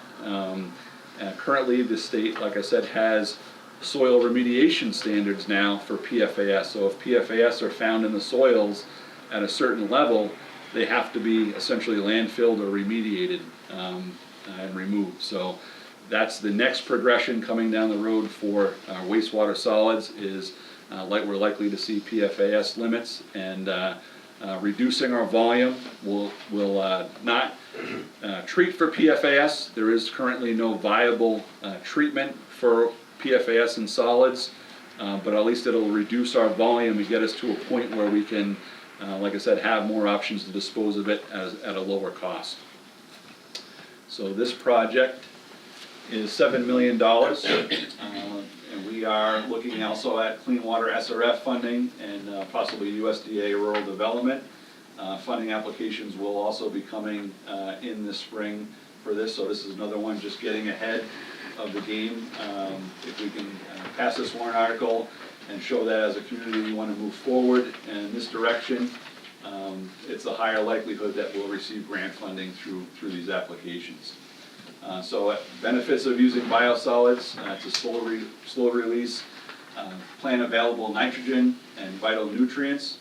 It improves overall plant growth and crop yields, provides organic matter for improved soil health, and it offers a cost-effective alternative to commercial fertilizers, which are essentially quick release and have a tendency to run off into our water bodies. So the farmers really like this stuff. The more that you can generate and provide, they typically, we have a contractor that has sites throughout the state. They land apply this on fields not for human consumption, but essentially corn and hay fields, and they also use it for reclamation. So if you have a barren piece of land that is a high tendency for erosion, this material is great to stabilize the soil and prevent runoff. So that's just a little bit about biosolids. Any other questions or comments about Article number 7? Seeing none, we'll vote on Article 7. And I'm going to call it a red ballot. It's orange. It's orange.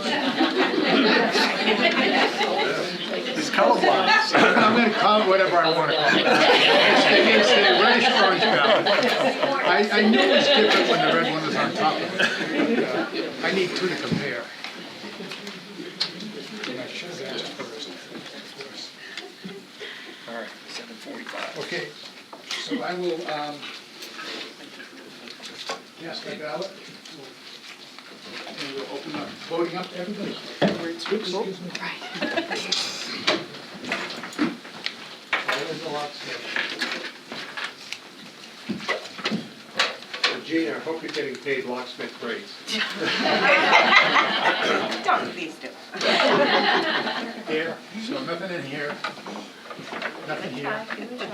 We'll just have to give it training next time. Yeah. We'll go back to the Here you go. treasure. All right. It's not really together yet. Well, you had it. Thanks, Bob. That's good. Good job. Okay, All right. this is Article 7, so we're open for voting on Article 7. So now we're on Article 8, if we get your attention, please. We're going to have to tell, all this wording is all the same every time, isn't it? Yeah. Maybe we should pick individuals to say the line. Yeah. It's legal. Okay, this is wastewater headworks and influent pump station improvements.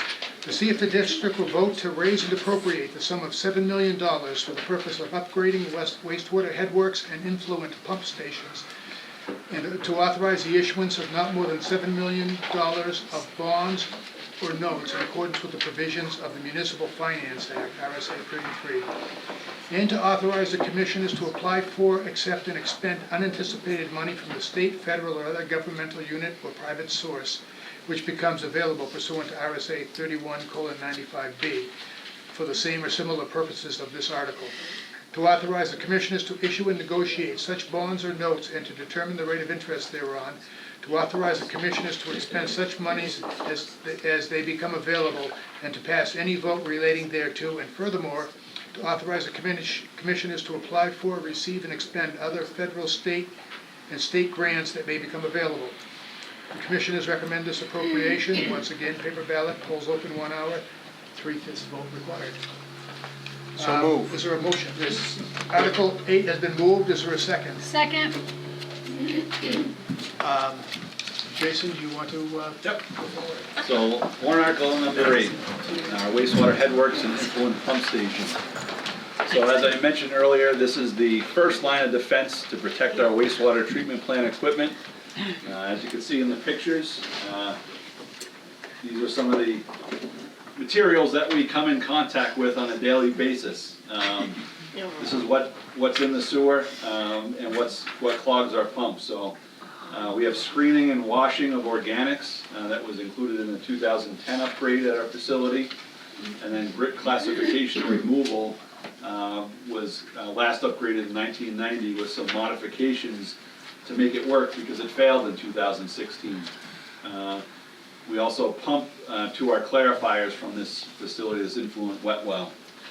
So several failure points have downstream impacts.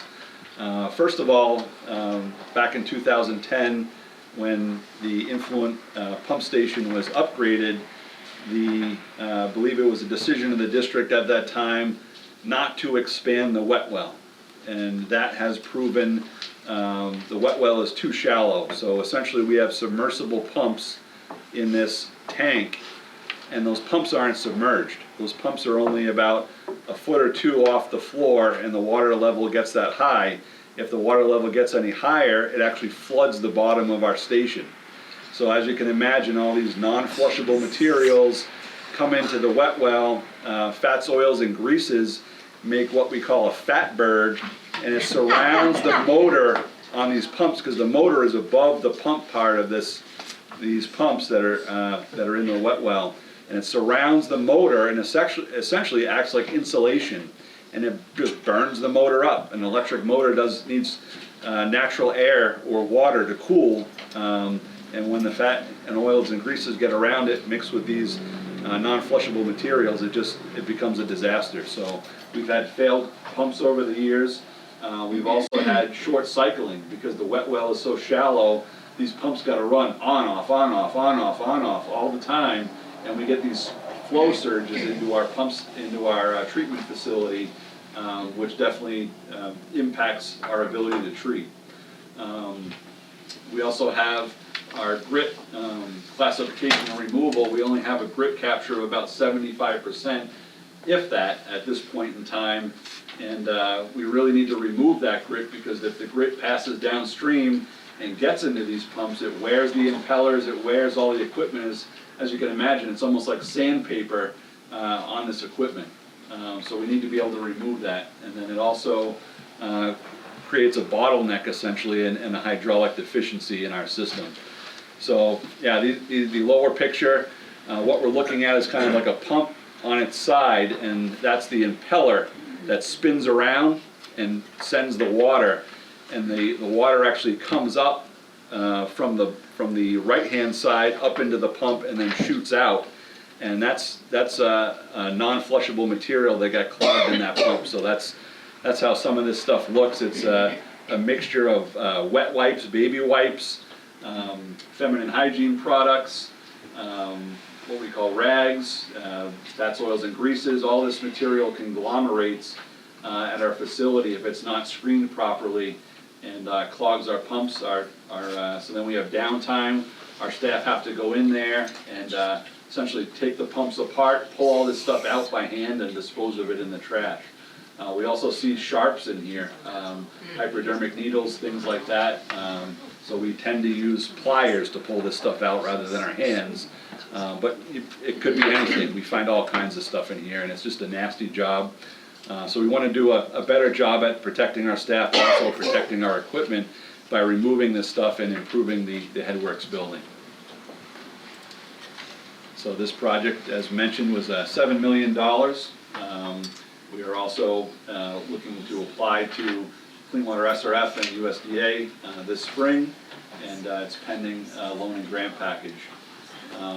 We also have, when our main screen system goes down, our main automated screen system goes down, we have to install what we call a manual bar rack, and that's the picture you see on the right-hand side. And it's essentially just a slatted grate that the wastewater passes through and catches most of this material. And we have to go out and maintain this on a regular basis, because if we let that material pile up on the screen, then we flood. Everything backs up and you have a sewer overflow potentially into the street. So it becomes really time consuming to have someone there on a regular basis clean this stuff out, essentially with a yard rake, a potato fork, or whatever you might want to call it, by hand. And then you put it in buckets and you bring it to a dumpster. But this is the reality that we live in. We also see different times of the year if people dump contaminants in, and all of a sudden we get a slug flow. The color of our primary clarifier, which is the tank on the left, will turn colors. So we ask everyone to only flush the 3 Ps, pee, poop, and paper. Everything else should be going in the trash. We bring, every year we get a tour of the facility. We bring the college students through and show them all of the unmentionables that they are flushing. So they are well aware of the things that we could see. So people think it's out of sight, out of mind as soon as you flush it. No, we see everything. So this is our Headworks project, and hopefully we can improve those conditions. Thank you. Quinton?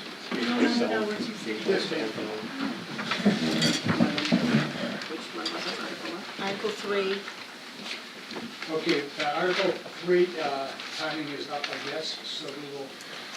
We're all set. We're all set. We're all set, okay. What were the results of Article 3? 23 yes, 2 no. So Article 3 passes. And is there any more? We were on Article 8. This goes on and on. And is there any more, are there any more comments or questions about Article 8? Seeing none, we'll bring it to a vote. Mary, you gonna put that together again too? She is short.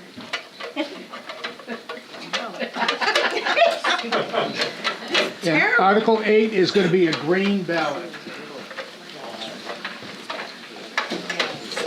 Oh, that's important. Yeah, I could get color. Kelly Green. The lady with the red hair says Kelly Green. I did too. Oh, did you? Oh, yeah. Yeah. I used to. It's somewhere around there. That's what happens when you get old. It just fades. At least you still have You got it, you got it. No complaints here. So the next one will be 807. So that's coming right up. So it's Oh, it's ready for voting. Okay, the Those are open. voting for Article 8 is, the polls are open, please cast your ballot. And we'll bring us up to Article 9, discontinue capital reserve funds. To see if the district will vote to discontinue the water main construction and reconstruction capital reserve account, Meredith Village Savings Bank account number 902-00966. Said funds with accumulated interest to date of withdrawal are to be transferred to the district's water general fund. The current balance is 0. Is there a motion? Yeah, I'll move that. Is there a second? Second. Article 9 is moved and seconded. Is there any discussion on Article 9? We're not getting any interest on that. More if you get 0. Yeah, just to give everyone a framework around this, that the capital reserve funds a few years ago where there was a new fund created and it was consolidated, so we spent down some of these reserve funds and now we're just discontinuing. So there are still reserve funds for similar purposes. So we'll bring Article 9 to a vote. All those in favor say aye. Aye. Opposed, nay. Article 9 passes. Which brings us to Article 10, to discontinue capital reserve funds. To see if the district will vote to discontinue the acquisition, exploration, and development for water supply capital reserve account, MVSB account number 903000895. Said funds with accumulated interest to date of withdrawal are transferred to will be transferred to the district's water general fund. The current balance is zero. Is there a motion? I'll move that as written. Is there a second? Second. So Article 10 has been moved and seconded. Are there any questions or any discussion on Article 10? Hearing none, we'll bring it to a vote. All those in favor of Article 10, please signify by saying aye. Aye. Opposed, nay. Article 10 passes. Brings us to Article 11, the water and sewer operating budget. You still need money after all the other ones? Gotta run things. To see if the district will vote to raise and appropriate the sum of $4,054,512 for general district operations. This article does not include appropriations contained in special or individual articles addressed separately. The appropriation will be funded through income from departments and not taxation. The commission has recommended this appropriation. Is there a motion? I'll make the motion. Is there a second? Second. Is there any discussion on Article 11 or any questions? I have a question. Yes, ma'am. Ilona Grzegorzek from Chadron Lane, 65. Like I'm looking at comparisons between 24 and the proposed budget, and there are two accounts that I see the increases of 61% and 47%. 4130, right in the first line, and 4150, executive and financial administration. Could you give some explanation why such a high increase? Is there anyone in the... I can answer that. So it's really a shuffling. So 2 years ago, the board voted to discontinue the district administrator position, and Jason and myself are basically co-administrators.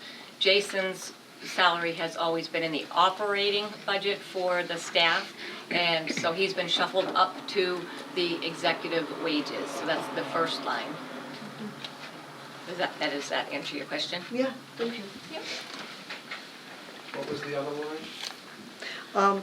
4150. 4150, financial administration. So. And financial administration is because we did not have a financial administrator last year. We lost our financial person. We have hired one for 2025, so her salary is in there as well. I have a follow-on. Kim, regarding 4130, are we saying that Jason makes $293,000 a year Jason and Kim, combined With benefits. with them. with benefits? With benefits. Benefits of 30%. Probably damn close. I would have to go back and figure it, but yeah. Okay, thank you. Any further questions or comments? We'll bring Article 11 to a vote. All those in favor say aye. Aye. Opposed, nay. Article 11 passes. Article 12, other business. I have been...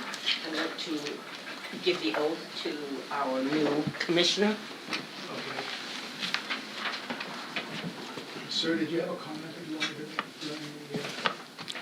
Yes. Oh, business? Oh, you did? Okay. Yes. One of the three gentlemen.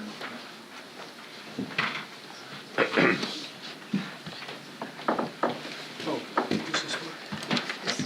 Stephanie. Hi, Ms. White. I, Stephanie Halter of Plymouth, New Hampshire, do solemnly swear and affirm that I will faithfully and impartially perform all the duties incumbent on me as Commissioner of the Plymouth Village Water and Sewer District, according to the best of my abilities, agreeable to the rules and regulations of the district, and that I will bear faith and true allegiance to the state of New Hampshire and the United States of America. I will not and will support the Constitution thereof. Thank you.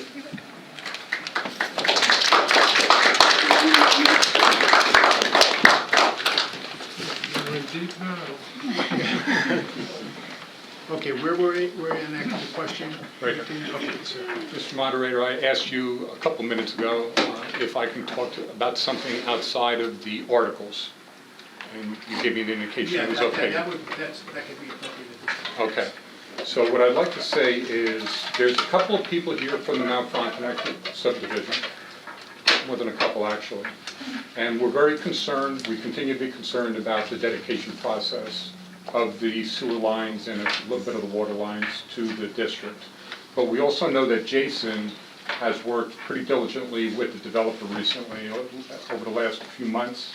And The last, probably a year and a half, almost 2 years. year and a half, but you've spoken to him in 2 separate visits over the last couple of months. Correct. Right? Yep. And you're moving along, as you said, at a slow pace, but you're moving forward. So everybody here, including the people that are still on Mount Frontenac that couldn't make the meeting, appreciate all the work that you're doing. Thank you. To take a sentence from Mr. Clay's repertoire. Are you ready for the question? The question is, if the developer does everything he's supposed to do, that includes the as-bills, making sure that all the as-bills, all the conditions are met for the as-bills. If the developer takes care of all the mitigation efforts that might be needed as a result of the engineering studies that happen after the as-bills. If he funds all the different types of accounts that's needed for maintenance. In other words, if he does 100% of what the district wants, is the district willing to say today that they're willing to move the dedication on and make sure that this happens after that it's all completed? I believe that we would, at that time, review and see that all is in order and that, given, I believe it was the intent at a previous time to do this, so I believe the answer is yes. Is there any reason that you can think of, Mr. Woods, that would make that decision a no decision on an eventual vote? If he's complied with everything that you've asked for? If he's complied, then I can't think of anything Thank at you. the moment. But bear in mind, I mean, this is not the only project in town that is looking to, have the district take on, this is, it's not, there are others there is one other that we're currently in the same situation where they need to provide an as-built plan in order to become part of the district. How many of you were here for that project? Oh, okay. That's a nice neighborhood you got there. Yes, it is. But evidently nice doesn't get us a free pass. So I'm Brian O'Shea from that neighborhood, and, maybe last year your meeting wasn't this big. So, we came out here, you've seen the votes, we're here to support you and support all the things that you guys want to do to grow and make things better. We really feel like this is the year for us, though, if we can get this done. Most of us don't have the water. That's okay, that was a decision made a long time ago. But on the sewer side, we feel pretty exposed. So we've been pounding Jeff Hiltz from all different directions, the whole group of us. And we're a pretty united team. And we are here to support you, but we also hope there's some way that there's a way to meet in the middle. I'm not an engineer. There's 14 articles, that's a lot. Is there something we can do to meet in the middle? And I don't think there's an answer right now, but it'd be nice to work over that over the coming year. This is a big year for us, to kind of make something happen with this dedication. Just bear in mind that, the engineering as-built is a for pipes that are in the ground is, it's a big, you know, it's all unknown. And I think, I'm sure everyone can appreciate that, you know, we take an oath to do the best by all of the members of the district. And, you know, we can't take on, for us to take on an unknown is, you know, I just don't think that's good stewardship of. It may not be these things, it may be other items. How do we make this? Right, it's unfortunate that we're all in this position. This should have been taken care of 20 years ago. Agreed, Yeah. 100% Yeah. agreed. Shouldn't But this we're- all been we're- taken care of as they were We're building doing our it? best right now to make sure the process is equal to everyone else that came before Jeff Hiltz and his development, and holding them to the same standards that we hold everyone to. So this is nothing that's special or new. Unfortunately, 20 years ago, he didn't properly record certain things, and he's having a hard time reproducing the as-bills.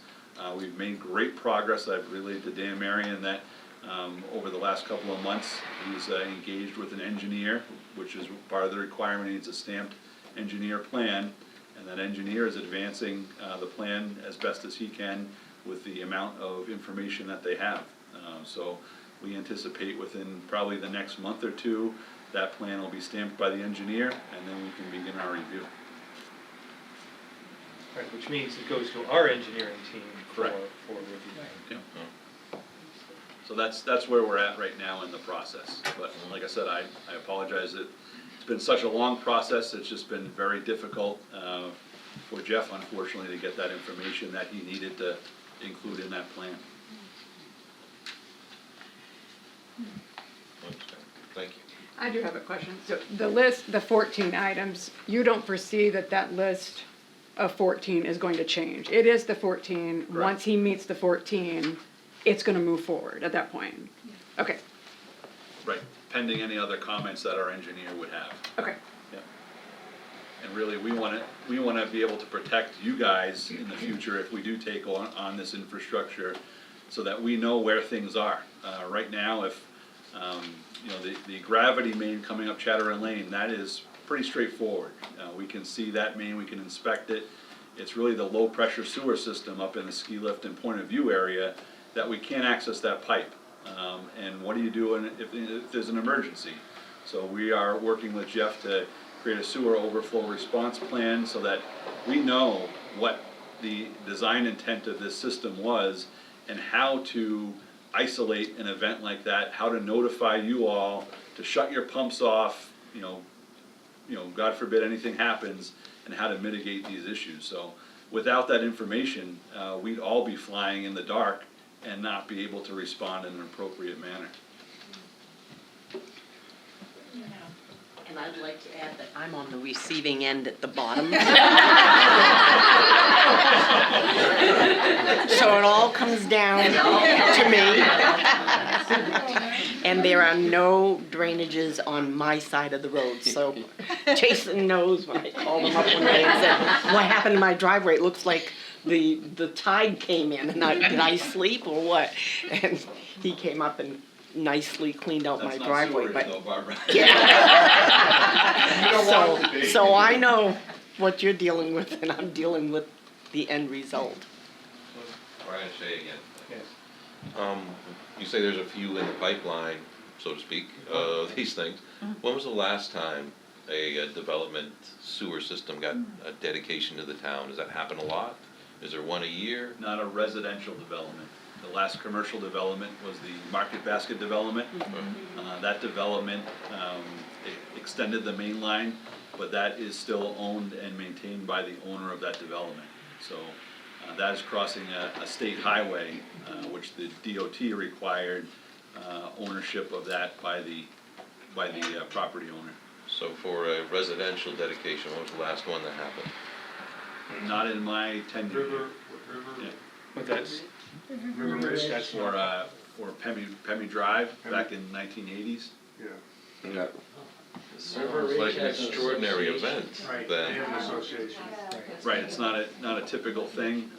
You know, we promote growth and you know, residential development and housing. But yeah, this is not something that comes around every other day. Fairgrounds Road. That doesn't look like there's Doesn't make any me feel good. residential development. What in about the town. Fairgrounds Road? That new, that, yeah. Correct, that was an Crescent extent, Street. that was, that's the current one ongoing. That's So there. that developer has to produce the same information that Mr. Hills has to produce. Which one is that?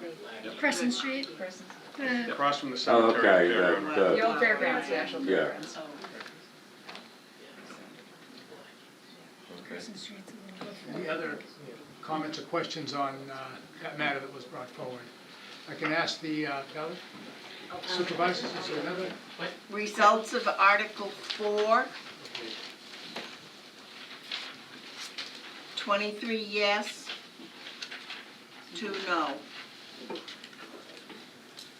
Starting to have a pattern here.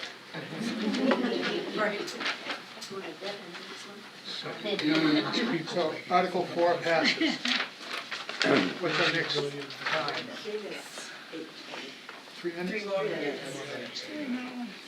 Yeah. Yes. Something I didn't know.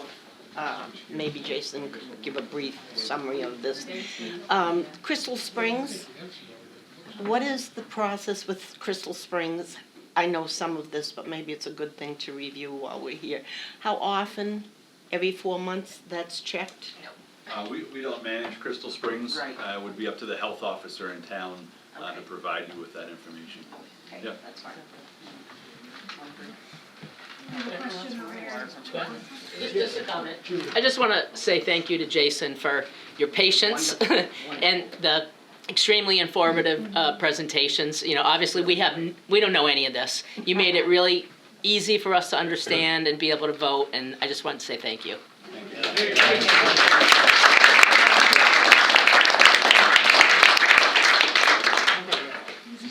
Thank everyone for coming out. It's great to Jason see. is recognized at the state level and national level for the stuff he's done, where he's a gem for us to have, I will tell you.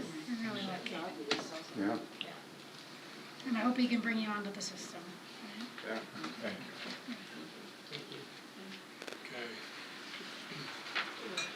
So is this when we get the popcorn maker out? or- Started.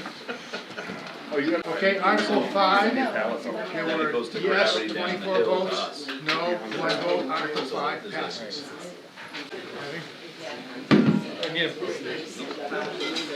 a motion to approve the meeting minutes of February 11th. So moved. Second. All those in favor? Aye. Aye. Payroll and AP manifest. I make a motion to approve the We just voted on minutes and we're doing AP right now. Second. All those in favor there? That motion- Aye. Aye. New business, certificate of vote for Highland Reservoir and Emer Street project, time extension. Commissioner McLaughlin's signature, 3 copies. Right, so, Yes.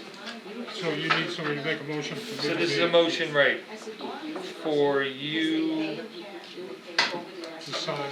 right, to certify the meeting was held on March 13th, and the Board of Commissioners voted to apply to submit an amendment request to extend certain American Rescue Plan Act Fund grant agreement and with the New Hampshire Department of Environmental Services to fund a wastewater improvement project as approved by the Governor and Council on January 18th, 2023.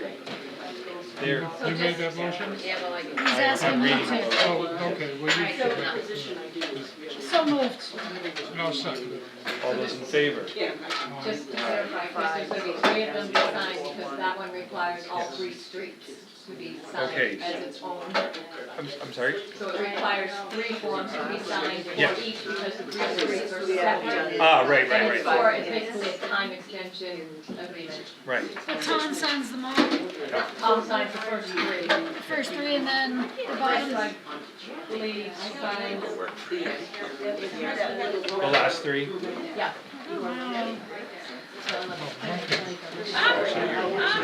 I'll give these top 3 to Ted. So every week I get in there. Okay, keep it forward. Woods, yes. And we need separate motions. Just for an extension, time extension. No, it'll be combined. Council and a certificate of vote, all the whole 9 yards. Okay. And did we vote for those? I think We just did, we just did. We had the motion and the second, but we did. Right. Okay, so the next up It's just is, distracting, it's hard to Yes. function. next up is the ARPA grant for Highland Reservoir and Emerson Street project time extension. Once again, chaired, in this case, chaired through signatures. And do we need a motion for that? So this is, yes, I would say yes. So moved. Second? All those in favor? Aye. Aye. Oh, yeah, I know what that's actually. I don't.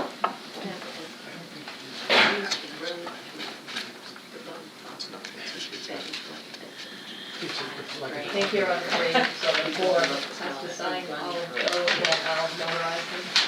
We're worried about Take care. Looks like Chris signed them. So, ladies, we're carrying on business. Oh, sorry. And we're on TV. And you're carrying. All right, let's, I want to double check with, actually, I do sign here. I may need another signature on this. 13. All right.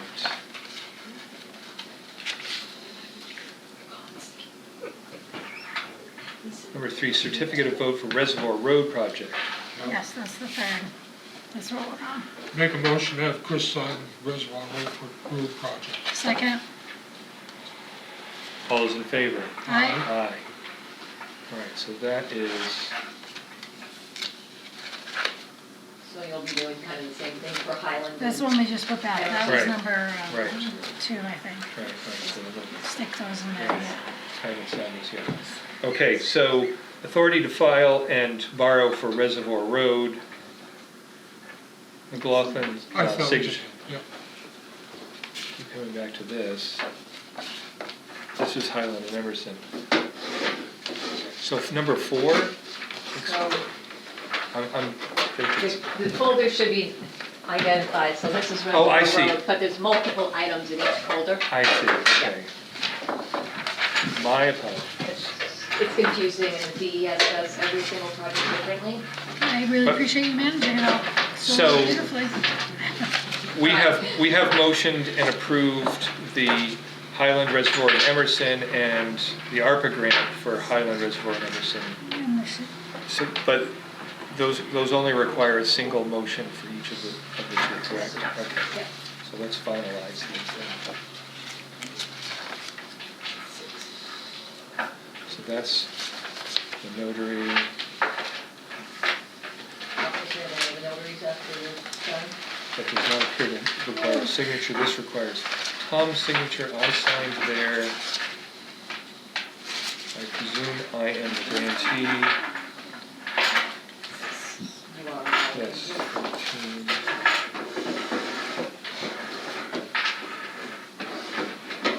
Okay, and then what did we have to do that? No. You get it cold.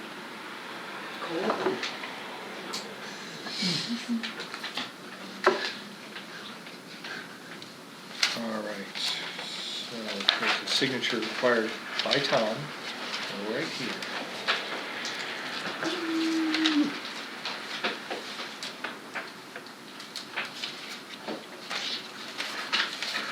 There we go, yes.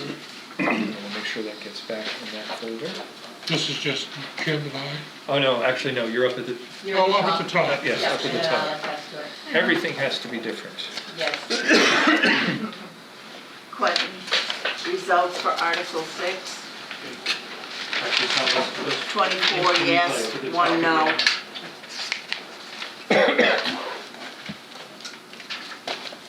So as you all have heard, Article 6 was 24 yes, 1 no. Article 6 passes. Great. Article 7 is at 8:45.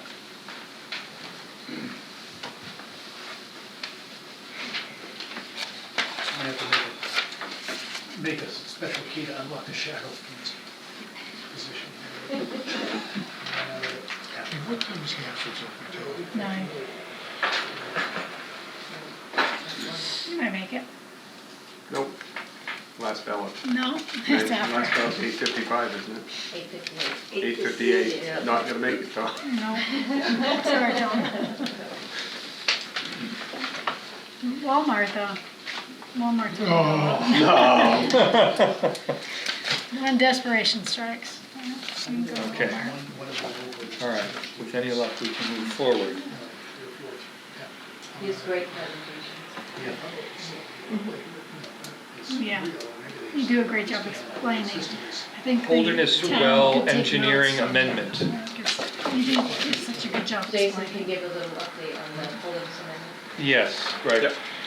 So it's an amendment to the engineering contract For the Holderness Well project. for the Holderness Well project, and we, what happened was we looked into some additional out-of-scope work early on in the design phase and the exploratory phase, so that we essentially, instead of doing an amendment for that work then, we decided to expend the entire engineering contract and see what was left now at the end of the project. So we have about 3 months worth of work left to do, and that's what is reflected in the engineering contract. We've conditioned the contract so that the engineering value that is in the amendment is offset by credits coming out of the construction portion of the project. At the end of the project, there'll be a balancing change order with those credits, and that will wash out this engineering contract so that we're within our overall budget.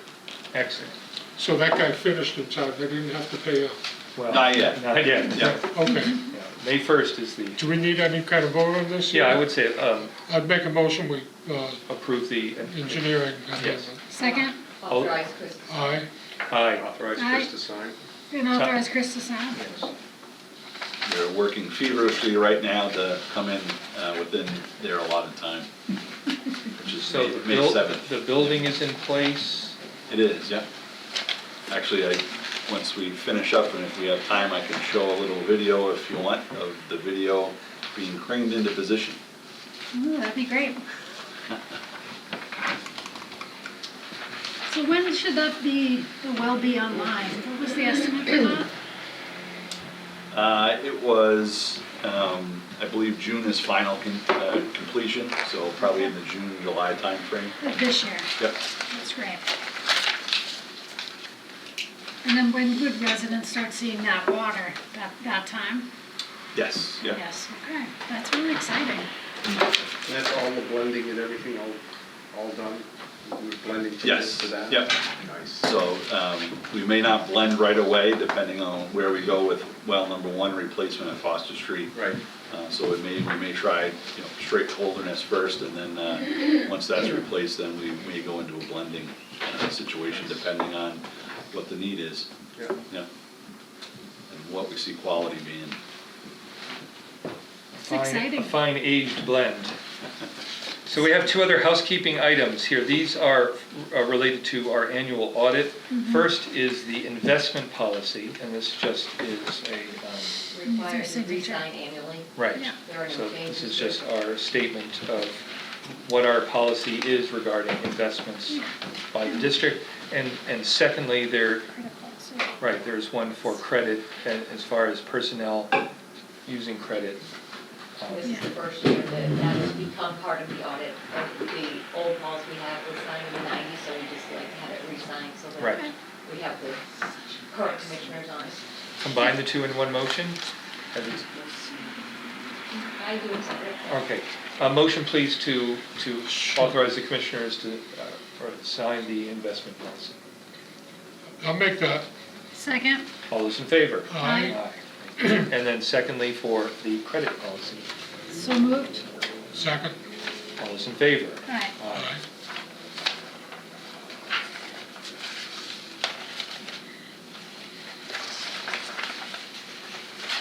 Signatures. I looked those over, I thought they were very reasonable. Great. Yeah.